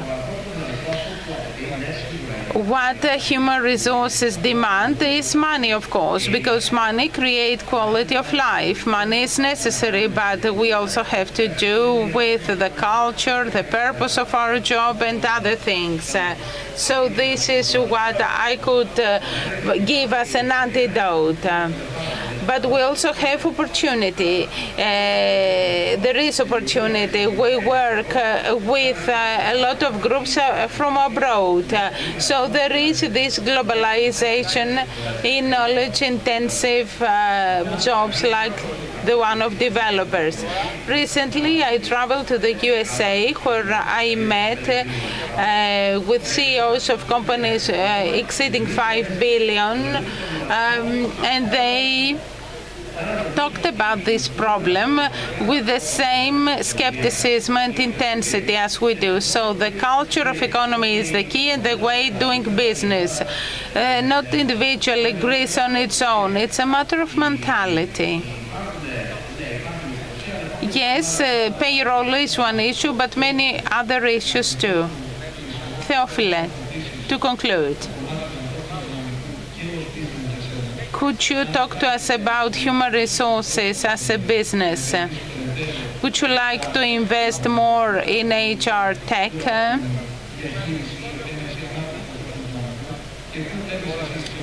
And where do you see opportunities, or where would you invest?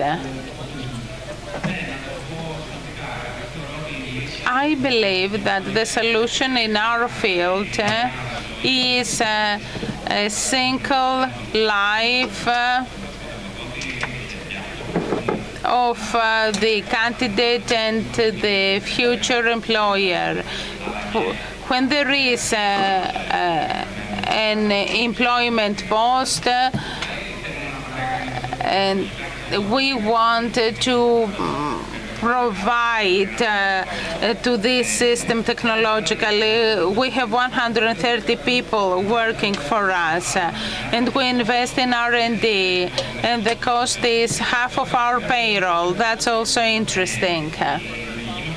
So our rationale to empower it from A to Z, both from the employer side and the employee side.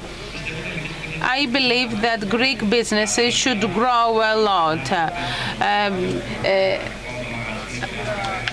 The old rationale that that's my shop, I have my business, don't make me think of all these.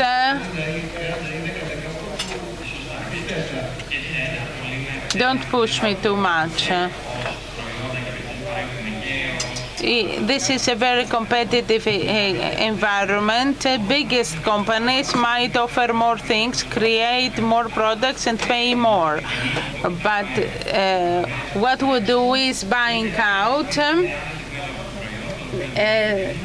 companies that are underdeveloped in the product that we invest in. And we try to promote it to larger markets. If we don't get bigger, there is no other way. What we have discussed here, everything is linked to the compass that Greece should adopt. Invest in our human resources to see the buying out that and acquisitions that will help you expand. Partnerships. Our collaboration schemes are important. So we have 3 people here who expand abroad. There is a win-win field. Unions also work together. The Employees Association and the Union in Greece work with another association.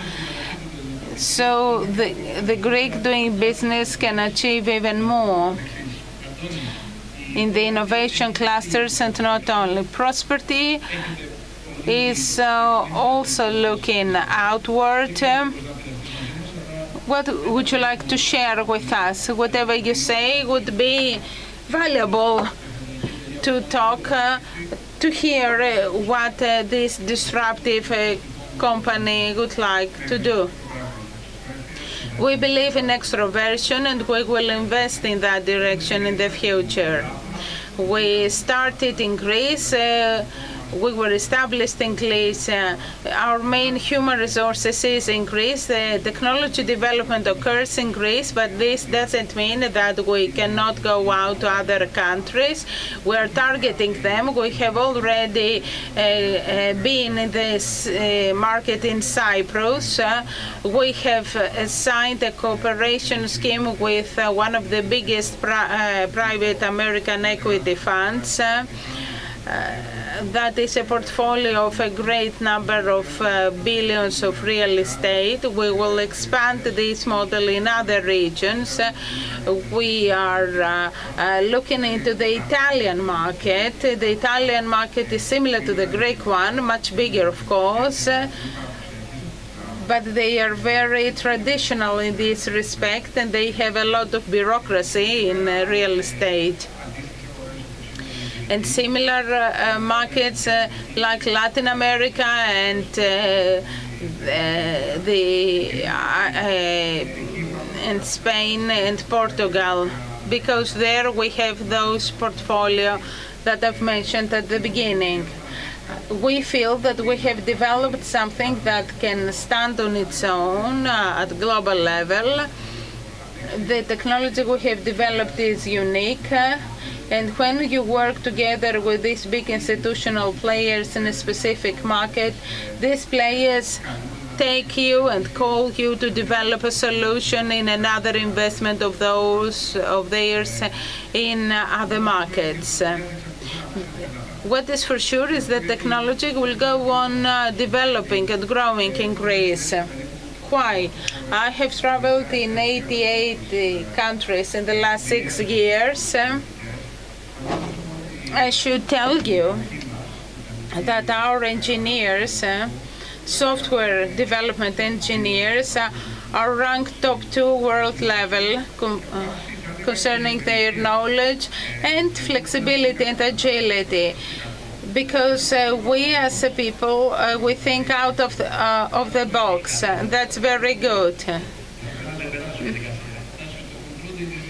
Your concluding remark, Tassos.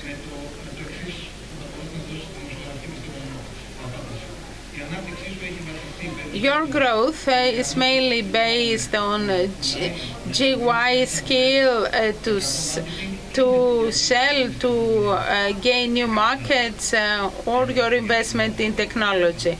Undoubtedly with a combination of these things, because you must develop something innovative and unique that gives value to the market, but you must be able to communicate that.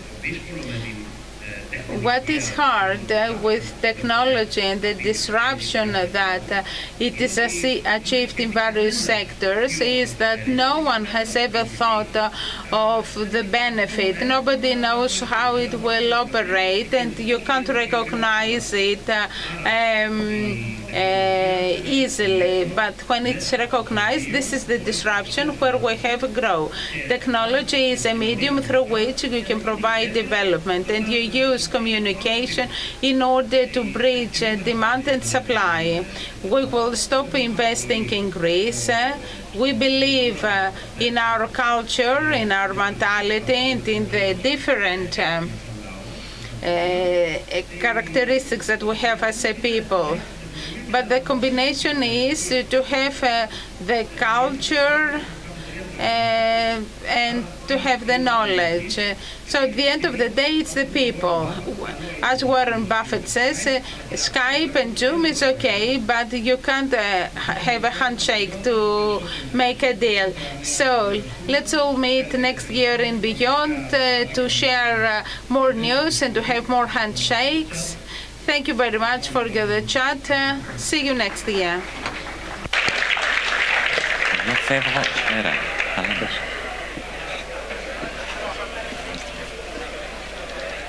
See you. Το βγάλω.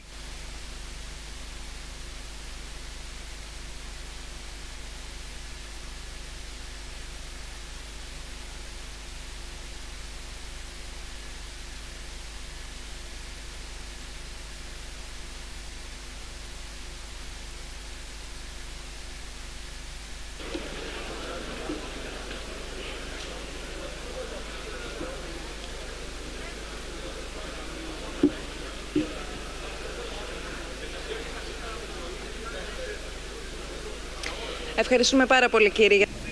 Thank you very much for the discussion you had. We move on to Miron Flouris, who is Associate Director in Business Development, EY Greece. He will talk about leveraging Greek startup ecosystem.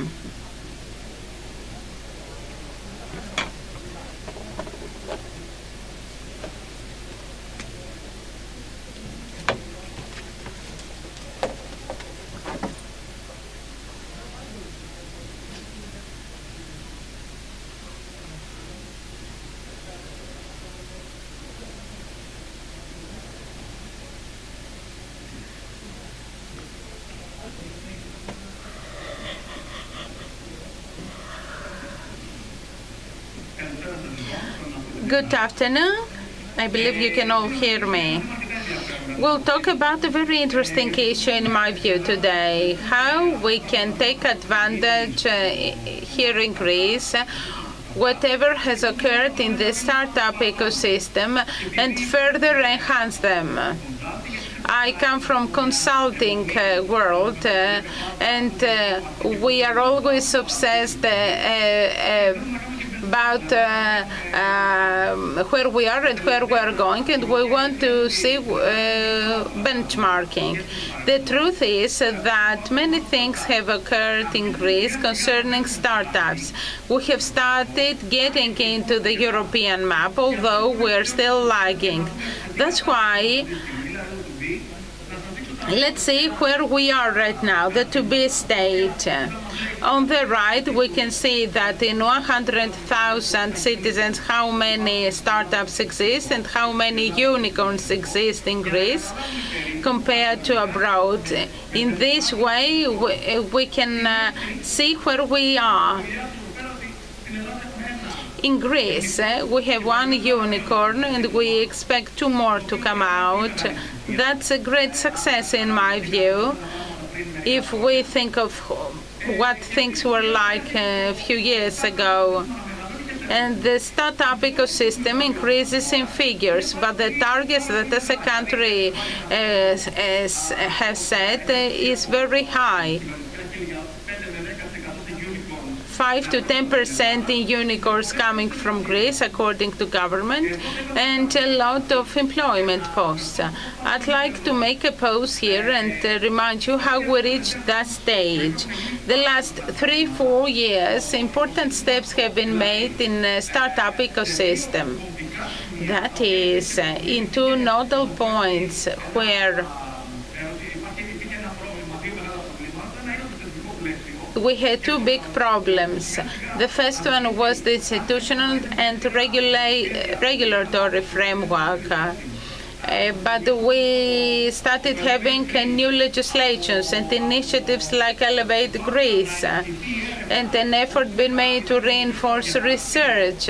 For example, the spin-off new bill. So a series of legislative acts were created supporting startups. At the same time, a lot of money came in, starting with equity fund, and then more money came. Today, thanks to the contribution of the developmental bank, there is no problem to say that if we have an idea, we can't finance it at any stage. However, although so many important things occurred, let's go back to earth. Greece is still lagging behind compared to what we would like to happen. You can see some characteristic figures that bring us back down to earth. I'd like you to keep in mind two things. Out of all this movement, we see two major problems. The first one is that the research that is carried out in Greece and universities in general don't have the response they should have to business world. Ideas and patents don't leave universities in order to turn into practice. And on the other hand, businesses, which are the core or trunk of growth, still has difficulty in absorbing research and innovation created in Greece. So we have difficulty in transferring knowledge, the knowledge to production. And things become even harder because as technology enters entrepreneurship models, then what is needed is more coordination among all interested parties in innovation. More money is needed, more time and patience, so that new technologies, for instance AI, could give an extra advantage to businesses. In the previous decade, we had a lot of platforms. It was B2C, and now we have technologies and business cases that demand high technology and therefore high experimentation, a lot of money, state aid, grants in order to reduce the risk. Therefore, one way or another, we can conclude that what is needed for this system to be leveraged and the gaps that exist in the ecosystem development and growth to be filled in is only coordination and collaboration. If all these players that you see on the screen to work together in the form of an ecosystem, not in a linear relationship. This has been realized and understood that this transfer of technology to businesses demands another type of treatment. TTOs are created in universities, clusters are created for SMEs, hubs are also established. Both in Greece and in Europe, it has been understood that if we want to move forward, there must be a coordination of all involved parties and stakeholders. We, as EY, have a role to play. We must smoothen this experience, and the experience that we have from businesses, we should transfer it and act as a bridge. We want to be part of this ecosystem and bring in contact those who seek innovation and those who provide innovation, who supply innovation. How can we achieve that? What are we thinking of doing? We believe that startups and companies, corporations should answer important internal questions in order to be mature enough and be connected. For example, startups should answer the question of whether they want business development, whether they are mature enough, and companies, on the other hand, should create this corporate culture where innovation can rely on. In the last 15 years that I have been working in this ecosystem, I have noticed that in the past we say that the academia couldn't talk with industry easily, but in the last 2 or 3 years I see that there is a lot of mobility and the gap is starting closing. There is mobility from one side, from the university side, but not from the corporation side. right. Businesses and companies have a rather more closed culture, and they try to satisfy their needs for innovation from within.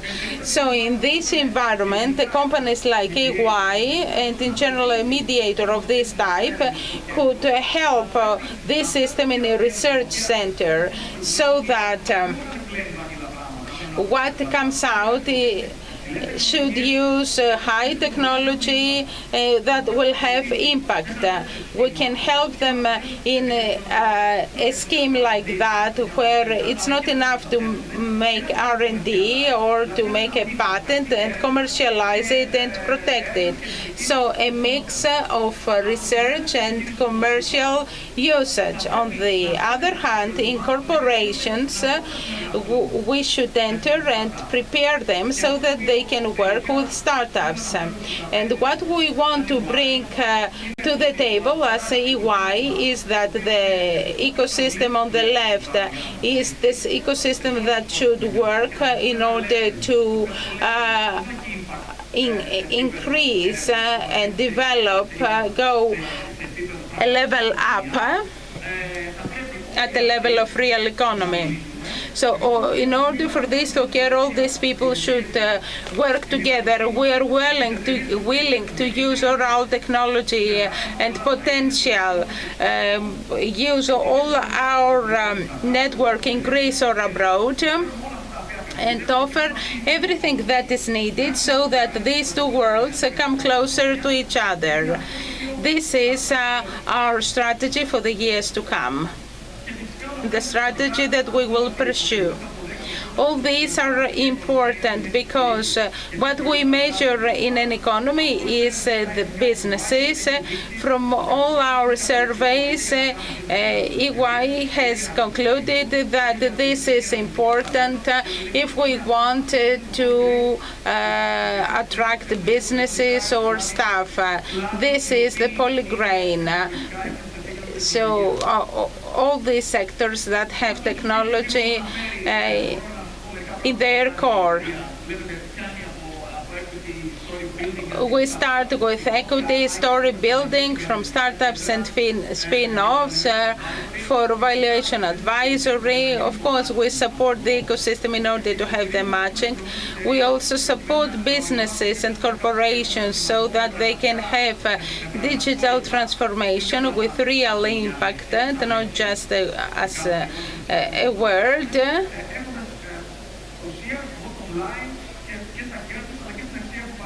And this will have essence and substance in their profits. To conclude, I'd like to talk to you about some initiatives that EY has been undertaken. It is called EY Velocity. This is a tool that we provide to startups. You can call us to talk about it. We give you a model, a specific growth model by EY, where you can enter your data and it will show you what you should do in order to develop. Another tool is EY Finance Navigator. This is also free. The previous tool was free as well. Of course, we support all co-creation methodologies like design thinking and all stakeholders at the table. We want to bring all stakeholders at the table to see how we can move the whole thing further on. Because I'm under pressure of time, I'd like to thank you all for your attention, and I'm here for you. Was I okay with the time? Λες, το κράτησα. Ναι, μια χαρά. Οκ.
Πού πρέπει. Ωραία. Α, τώρα ακουγόμαστε. Ωραία. Ωραία. Φτιάξαμε και τον ήχο μας λοιπόν. Είμαστε έτοιμοι να ξεκινήσουμε. Καλησπέρα και από... Good afternoon. We are ready to start. The presentation about startup ecosystem was very interesting. We will remain in this topic. And in this panel, we will talk about the next generation of the ecosystem.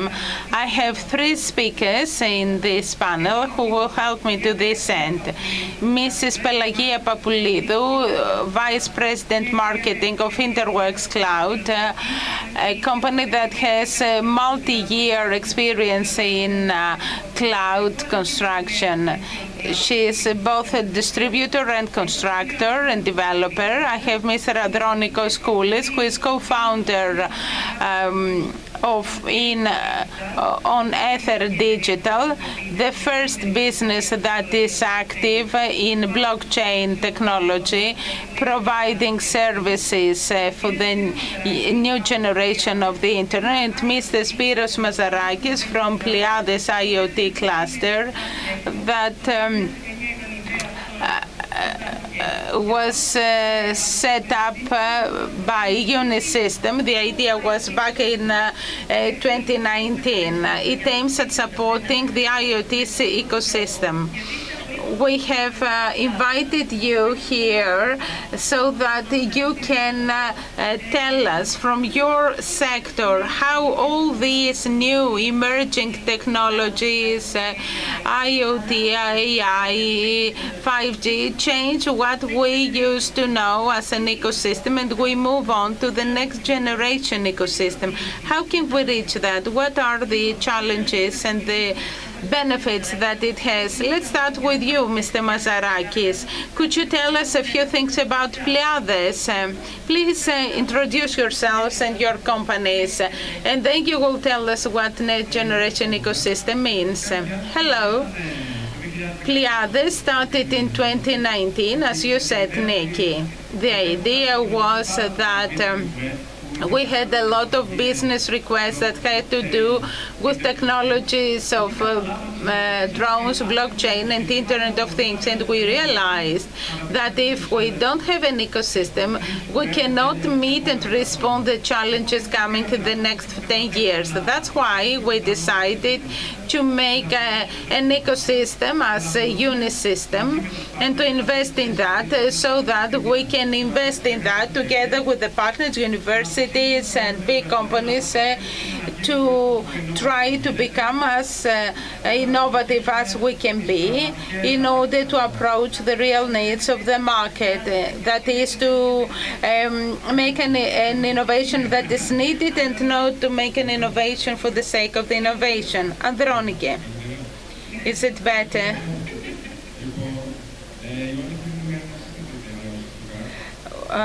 On Ether is a newly founded company in Greece. We deal with blockchain in general. We provide consultancy on blockchain. In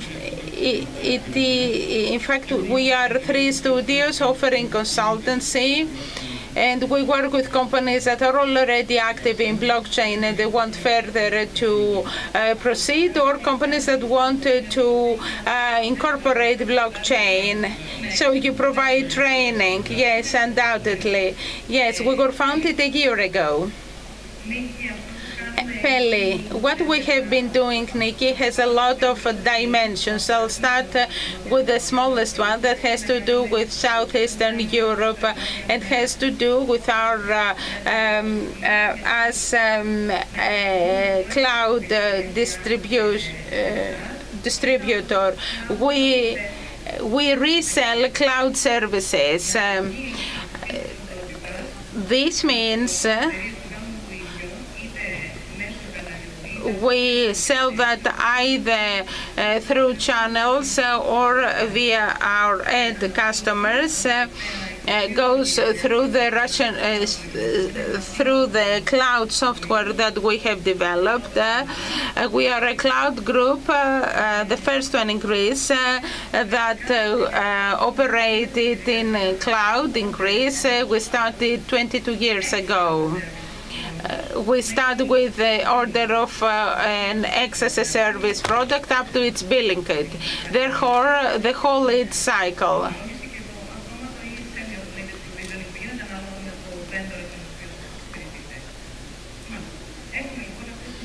So we have these three different aspects of the ecosystem. And right now, as a country, we found ourselves at digital shift. So we'll start the other way around now. Can you tell us what this next generation means? For the next 10 years in our sector, we will talk about partnerverse. Partnerverse, what is that? In the channel, the center is lies in the partner. What happens with cloud? All technologies as next-gen ecosystem orchestrators helps in collecting data. How? With portals, cloud marketing places, and all the technology it has. Therefore, we try to measure the experience of the user, of the consumer, and analyze that so that we can provide better experience, efficiency, cost efficiency, and innovations. Therefore, in the future, we talk about digitalization and transformation of the whole experience. Being the Vice President of Marketing in Interworks, we talk about digital marketing and sales, because in traditional distribution companies, the part of physical presence is very important, of human contact is very important. So in the future, we talk about digitalization that will be based on technologies. I agree with Pelagia concerning digitalization. I think it is evident that it has become part of our lives. From our point of view, next gen has to do with the needs, the current needs and the future needs. From our point of view, a big need is decentralization of procedures and processes. Even in a financial sector, we've got Bitcoin and CryptoCoin. And another great need is accessibility of the greatest number of people to the ecosystems of next generation. Can you give us an example of decentralization? CryptoCoins is just an example of how we will use blockchain technology to decentralize the financial sector. Another example would be voting. For example, let's take the elections. It's a big procedure and process, but it's a centralized system. And the participants don't know how it works, what's the procedure, who has voted what. All this could have changed. It could have become transparent using blockchain technology. Spiros? For us, the next generation ecosystem, we realize that we want to produce innovation. Innovation means creativity. In that respect, creativity means that we should find the solution inside the box, because out of the box, it's very popular, but human brain can produce innovation and be creative when it is inside the box. In other words, there must be deadlines and constraints that help us be creative and innovative. For us, the next generation ecosystem means that there must be correct, contemporary, modern processes and procedures that will allow us to take the innovation results. Because the innovation ideas, if multiplied by innovation execution, results and equals with innovation results. through this equation, we try to have specific measurable results. Very interesting. We have all started this digital transition. How easy or difficult is this transition? And what will be the advantages of it the day after? You told us about voting, but I'm sure there are more advantages. Let's start with you, Andronikos, and can you tell us what are the challenges and the advantages of that? Concerning the challenges, for me is one and only of not making it, making it happen. As for the advantages, since I come from blockchain technology part, I could say that participating in ecosystem is what will increase. Users should participate. It's important. Users should feel as a valid member of this ecosystem, and he should be able to participate in decision making. So participation is very important. And if we achieve decentralization of procedures, we will reap the benefit of decentralization per se. And of course, accessibility is equally important. That is, people who come from states or socioeconomic statuses that are not similar to Western standards, they might have more opportunities to participate in these new ecosystems. This last one is a huge challenge. Yes, everything is a huge challenge. Belly. What do you think are the challenges that we should go through in order to reach the next generation ecosystem? How much time have we got? We have 10 more minutes, 5 for you and 5 more for Spiros. I will present you this point of view, which is very important, and we usually don't listen to it so much because we mainly talk about technologies. I don't have to add anything else to what Andronikos said, but on top of that, we have the change of societies themselves. Societies have differences and speeds. When we talk about democratization of the cloud and the system, this is perceived in a different way by the public. When we talked about metaverse, only 3 hands were raised. What is important is change. We must have change in the roles and in the organizations that are part of the change, in the competencies of the people that must become digital, in the way that marketing sales occur. This should be from top bottom, and you must transform all the organizations. It's not adequate to digitalize all procedures and processes. So people must have the necessary competencies and proven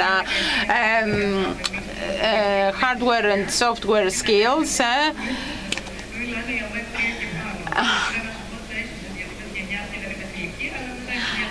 Because the young generation talks about Web3 and above. So 20% of our partners who are part of a channel believe that they won't be able to continue unless they have physical contact with a customer. Whereas 44%, that is 1 out of 2, believe that we should move on to something hybrid. In practice, the challenge is to what extent human touch will affect ecosystems. There is a great discussion on this issue. We have already started this discussion due to the pandemic, and it will continue this discussion. And I'd like to add something else.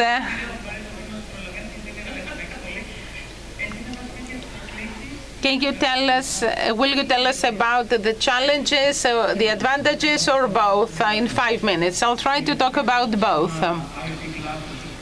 As an IoT cluster, what we have done and the challenge that we faced was that we made 9 different working groups. Each working group had its own idea, its own concept, and its own view to the market, and we managed to finance them using 2.5 million euros.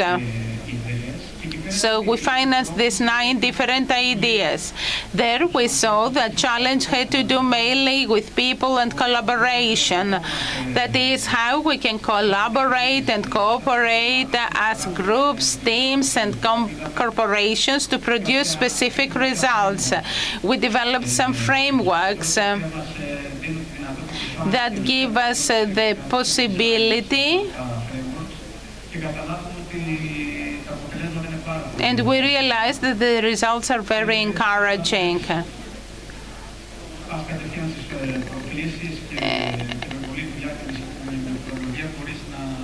When you address challenges right away, you can have truly innovative products so that you can further proceed them to next phases and get more finances.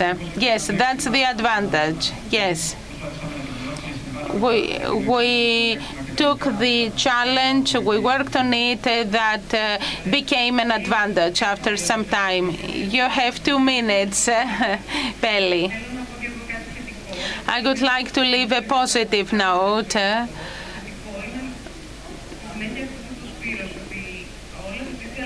What is positive continues with what Spiros said. All these changes make you to make an environment where we will have synergies, and that's positive.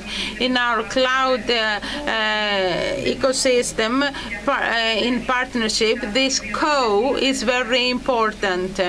Analysts talk about that as being the fundamental change in the future. Co-weave, co-sell in the whole sections of an organization, and even co-management. Yes, that's the new trend and the new roles that come out in the market, like the chief channel orchestrator. That's something new. To conclude, we use technology to an extent. In the next decade, we will use it, all of us, and by the end of the decade, I hope that we will learn to confide in it. We're very close to that. Unfortunately, during the last 2 years that we were enclosed in the house, helped us to trust technology. I don't know if Google need 10 years. It might be shorter. Thank you very much for your time. Please stay here because we have VR and AR. Emerging technologies are here.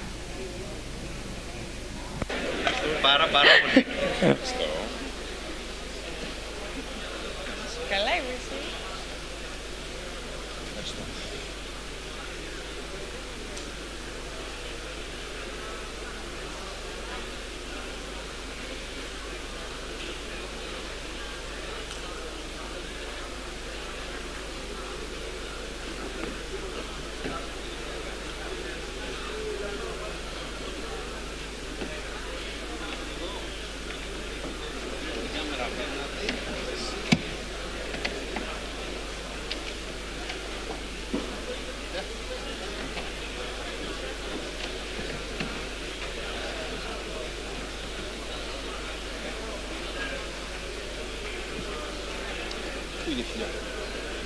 Where is Φιλιό?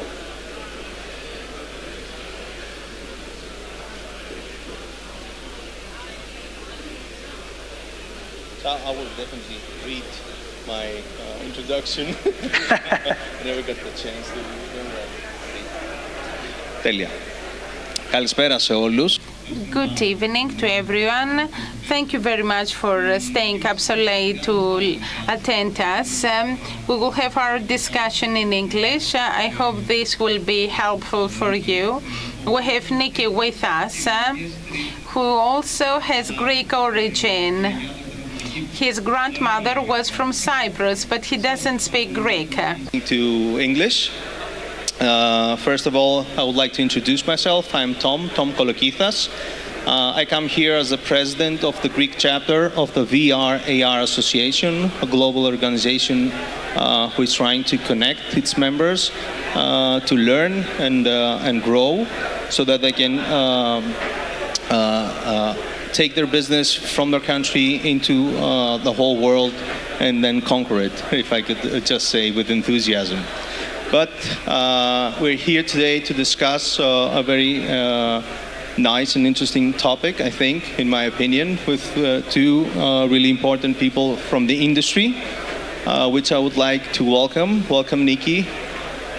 Would you like to introduce yourself and then give the pass to Mr. Papagiannakis to introduce himself as well? Yeah, thank you. So my name's Nikki from a company called We Are Immersive, based in the UK. We've been running for about since 2014, so as far as this technology goes as a company, we're quite old. So we benefit greatly from being a young company in the grand scheme of things, but quite an old company within the industry. So yeah, and I've been a part of it, and it's my job to kind of help with spreading the good word of immersive technology. Thank you very much. George? Thank you very much, Tom. My name is George Papagiannakis. I'm co-founder and CEO for Rama VR. It's a startup. Our mission is to accelerate the world's transition to medical virtual reality. My other hat is an academic. I'm a professor of computer graphics at the University of Crete and the University of Geneva. I've been working in the field for the last 20 years, and I'm looking forward for the discussion today. Thank you very much. So coming back to the topic of our talk, the ethics of realism in virtual and augmented reality. So my today's moderation through my research is based on a paper from Mel Slater. Whoever would like to read it, please reach out to me on social media or in the internet and find me. And I would like to read something from it and share it with you, and hopefully will be the fundamental of our discussion today. So, the golden rule of reciprocity, which means the way you treat others is the way that you would have them treat yourself, is present in most philosophical traditions and also religions around the world, and also can be thought as a fundamental human moral imperative.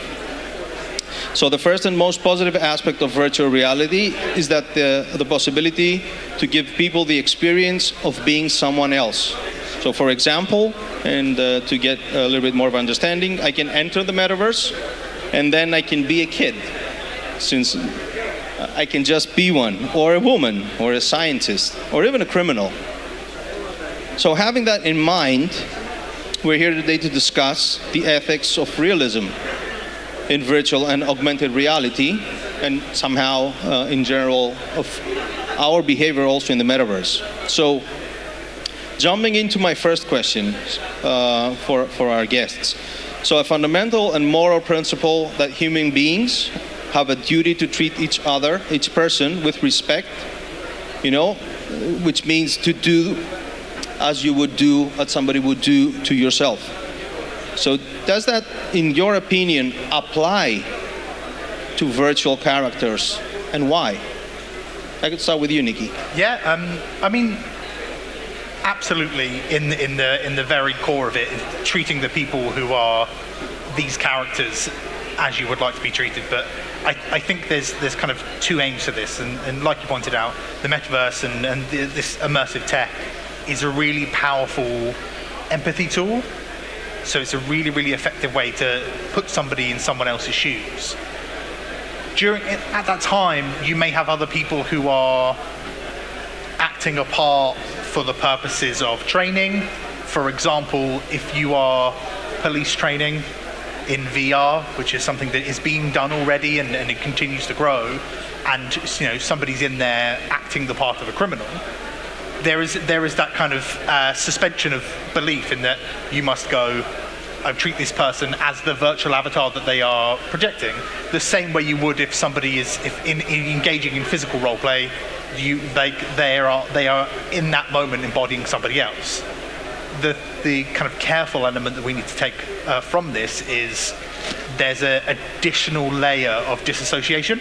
So we go further into the realism of them being somebody else, and it's about just carrying that motive of knowledge that there is a person behind this, and they are doing this to help me train, for the police service. So while in this moment they are acting the part of a criminal, do also need to be mindful that they are there's a person behind that veneer, and that veneer only lasts so long.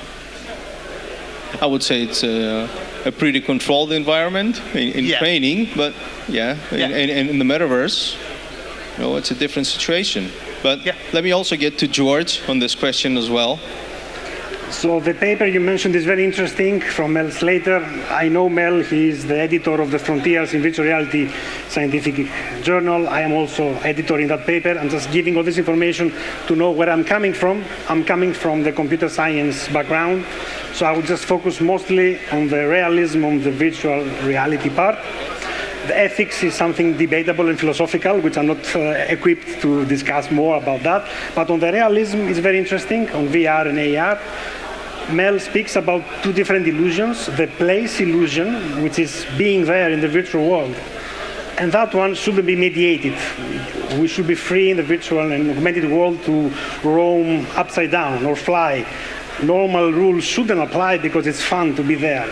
And then he speaks about the plausibility illusion, the things you do there. So the things that you do there should have some basic rule of conduct, especially when you have to do with other people.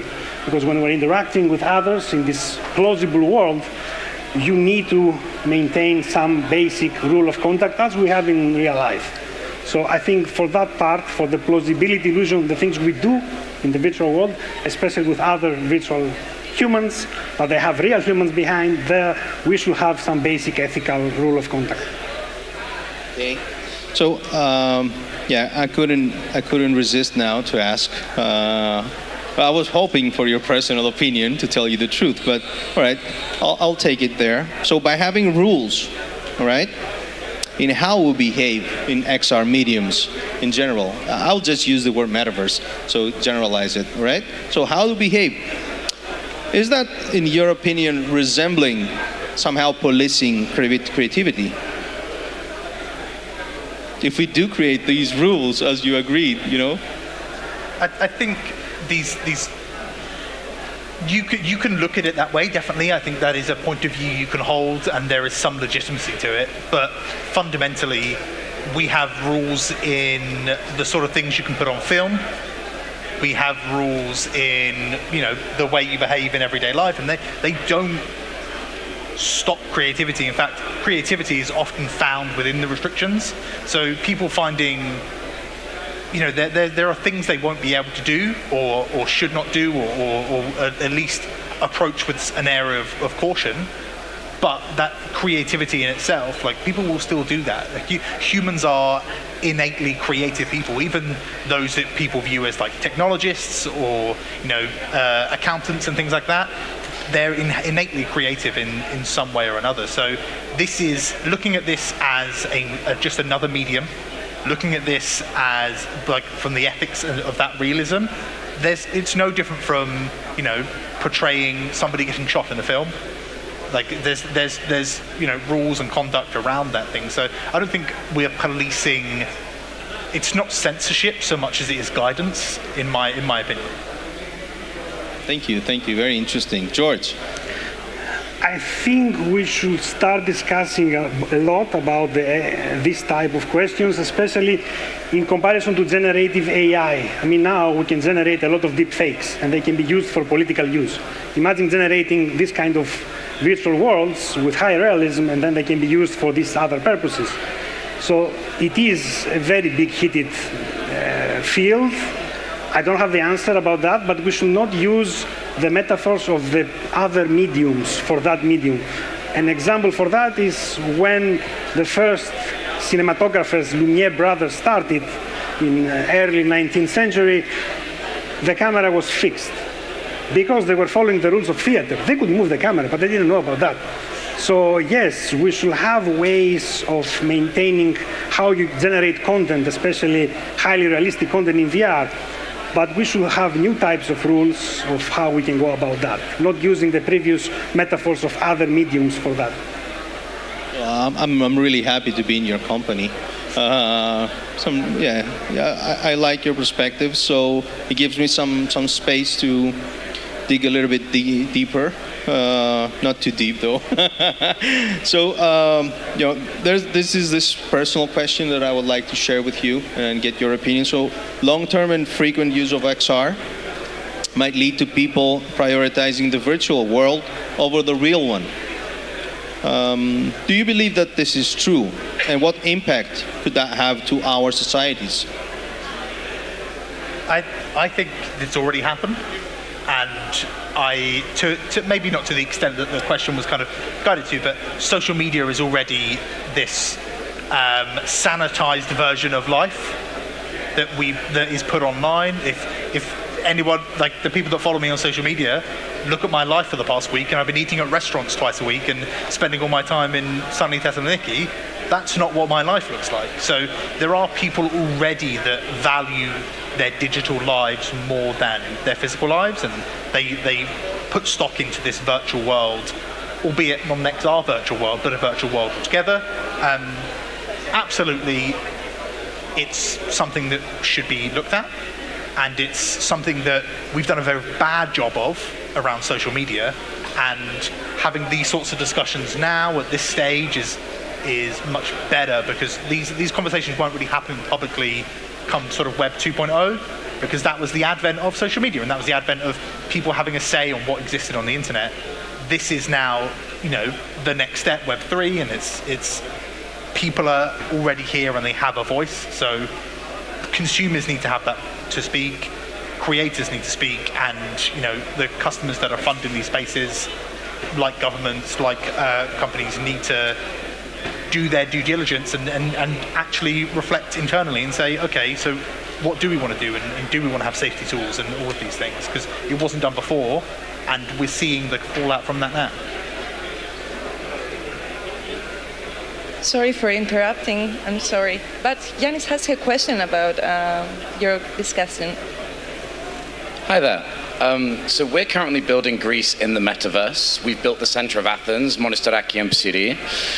Inside that metaverse, there is a lot of 3D art. And what we're doing, using augmented reality through our social network, is we're putting the 3D art that's in our metaverse onto the real streets of Athens in the middle of Monastiraki Square.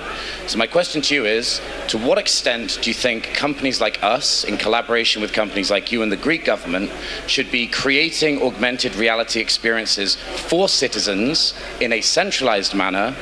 And to what extent do you think that we should be creating collaborative spaces for citizens to be able to create their own augmented reality experiences, to put those experiences onto their own streets? And where do you think that line is drawn?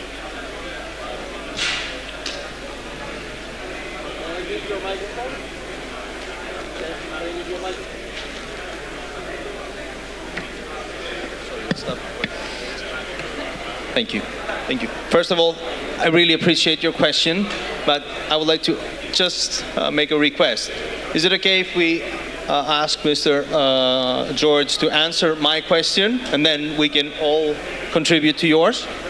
Perfect, perfect. Yeah, great. So just a short comment on Tom's question, and I'll come back to you. So to answer Tom's question, from my perspective is no. I don't think we'll be using VR headsets the whole day. We will use VR headsets for a specific point of time. We won't be checking our emails in VR. Just a small correction. It's all about XR mediums. I generalized it in terms not only on VR.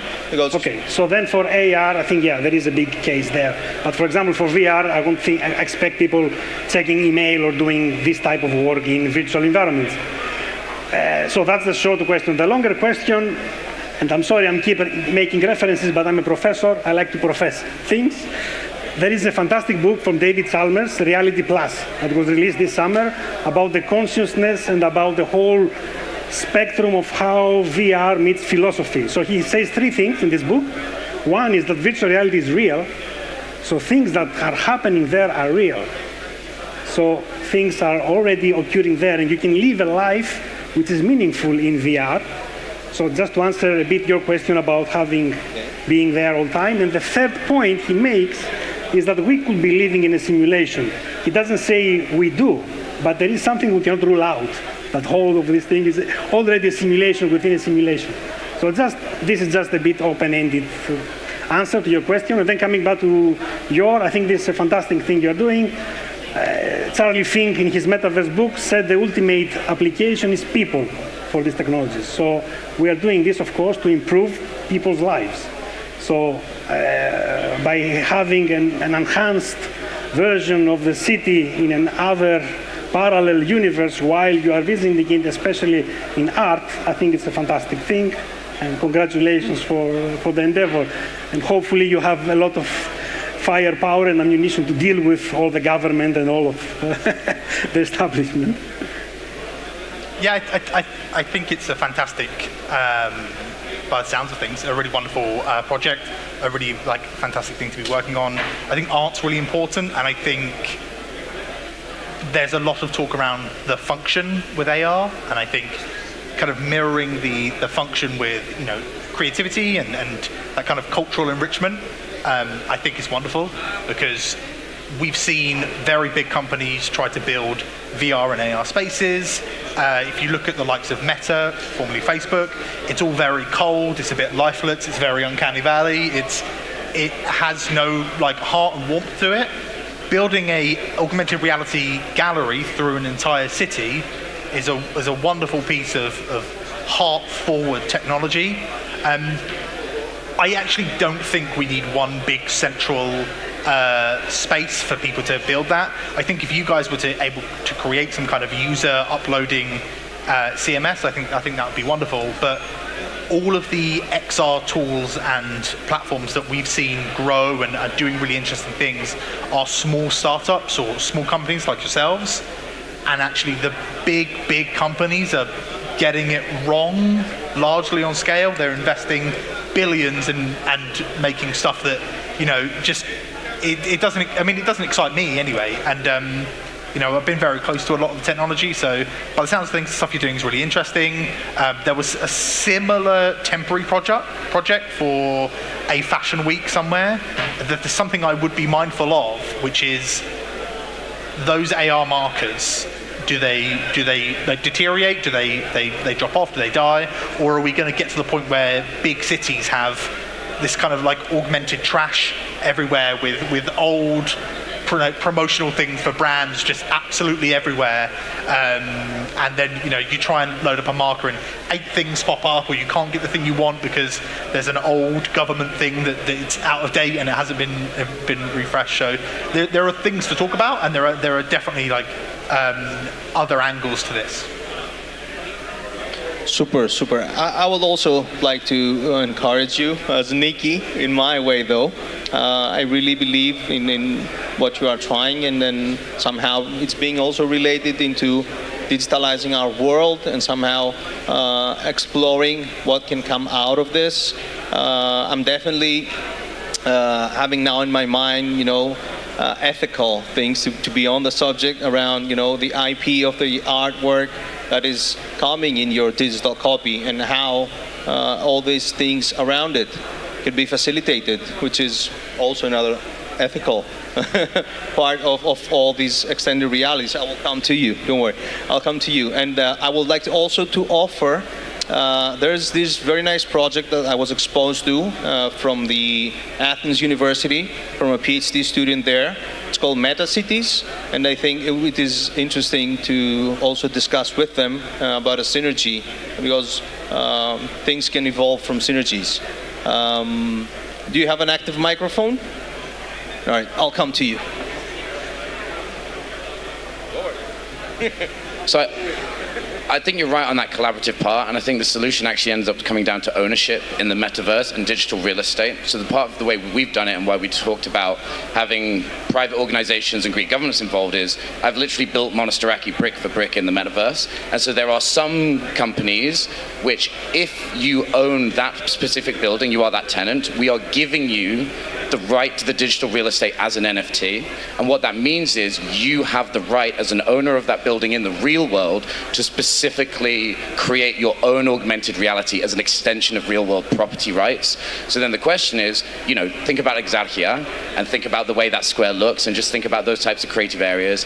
Which areas in the metaverse do we give back to the people and allow them to collaborate in? And which places, which is why you need the partnership network, in collaboration with the Greek government, you know, ancient historic sites, places that are important for digital tourism, do we have controlled creative collaborations that don't have 100 garbage AR augmentations everywhere? And to what extent do we give digital property rights to people in the metaverse that correspond specifically to their legal rights in the real verse? And if you do both at the same time, I think you solve the problem. Yeah, I think I will go first. I just got that power as a moderator. So yeah, I think beyond the ethical, there's a lot of practical issues that you have addressed. And I would start contributing by saying, first of all, is awareness. So I think the discussion is a little bit fast forwarded, you know, a few years after today, rather than having an actual discussion with the government at the moment. So, in my opinion, and I will definitely like your contributions into, you know, questions like that. I mean, it sounds really fantastic. It sounds like an absolutely massive task, and to do it right makes the task bigger. It really does sound like you've got a lot of thought. Put a lot of thought behind it. The project sounds really, really interesting. I'd love to, if you have any information afterwards, if you could give it me, that'd be wonderful. Fundamentally, all of this stuff is going to be built off of the backs of people like yourselves who are really passionate about something, and you will find a way to make these things work. You know, governments and large organizations are filled with bureaucracy and various levels of approval, so it's going to take a lot of steam to punch through those walls. So more power to you, and I genuinely wish you the best of luck, but I can't speak a real truth to what that takes. You guys have really thought it out by the sounds of things, so I look forward to seeing what comes from it. George? For me, a very interesting point is format. If you remember VRML or X3D, this was the language of the VR worlds years ago, and now this content is unusable. So a critical point is how the glue is happening of all these different digitally born artifacts, that they will be persistent, that they will stay in 10 years, 20 years. So the format question is very important. I hope we're using something like USD, Universal Scene Description.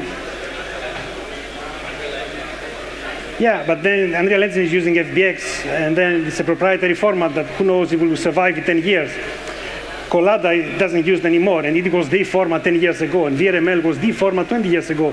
My point is, the digitally born artifacts of the metaverse, they need to be persistent, and there is some thing about that of how you're going to build them so that they can stay for a long time, especially if you have to do for applications about smart cities, governments. We don't want the latest trendy thing, but we want something that will stay as long as possible. Thank you. Do we have time for one more question? All right. Is there a question? I secured the time. No. All right. So, Nikki, George, I really appreciate having me among you, superheroes of the industry. For you, staying late for us, and for the Beyond Expo that actually had the infrastructure for us to be here on stage and let our opinions, you know, guide you through the ethical topics of the industry. Once more, thank you very much. Thank you very much.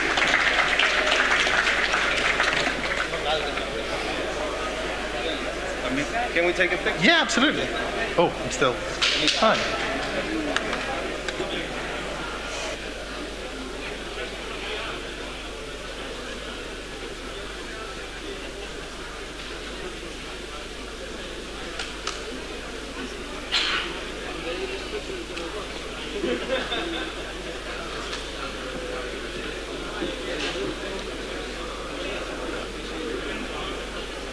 Είναι κλειστό. Ωραία. Κυρίες και κύριοι, φτάσαμε στο τέλος του συνεδρίου της δεύτερης. Gentlemen, we have reached the end of the second Beyond. Our rendezvous is for next year. 150 speakers participated in our panels. They focused on technology trends. Thank you very much for participating and for staying up with us so late. May you all be healthy. Thank you.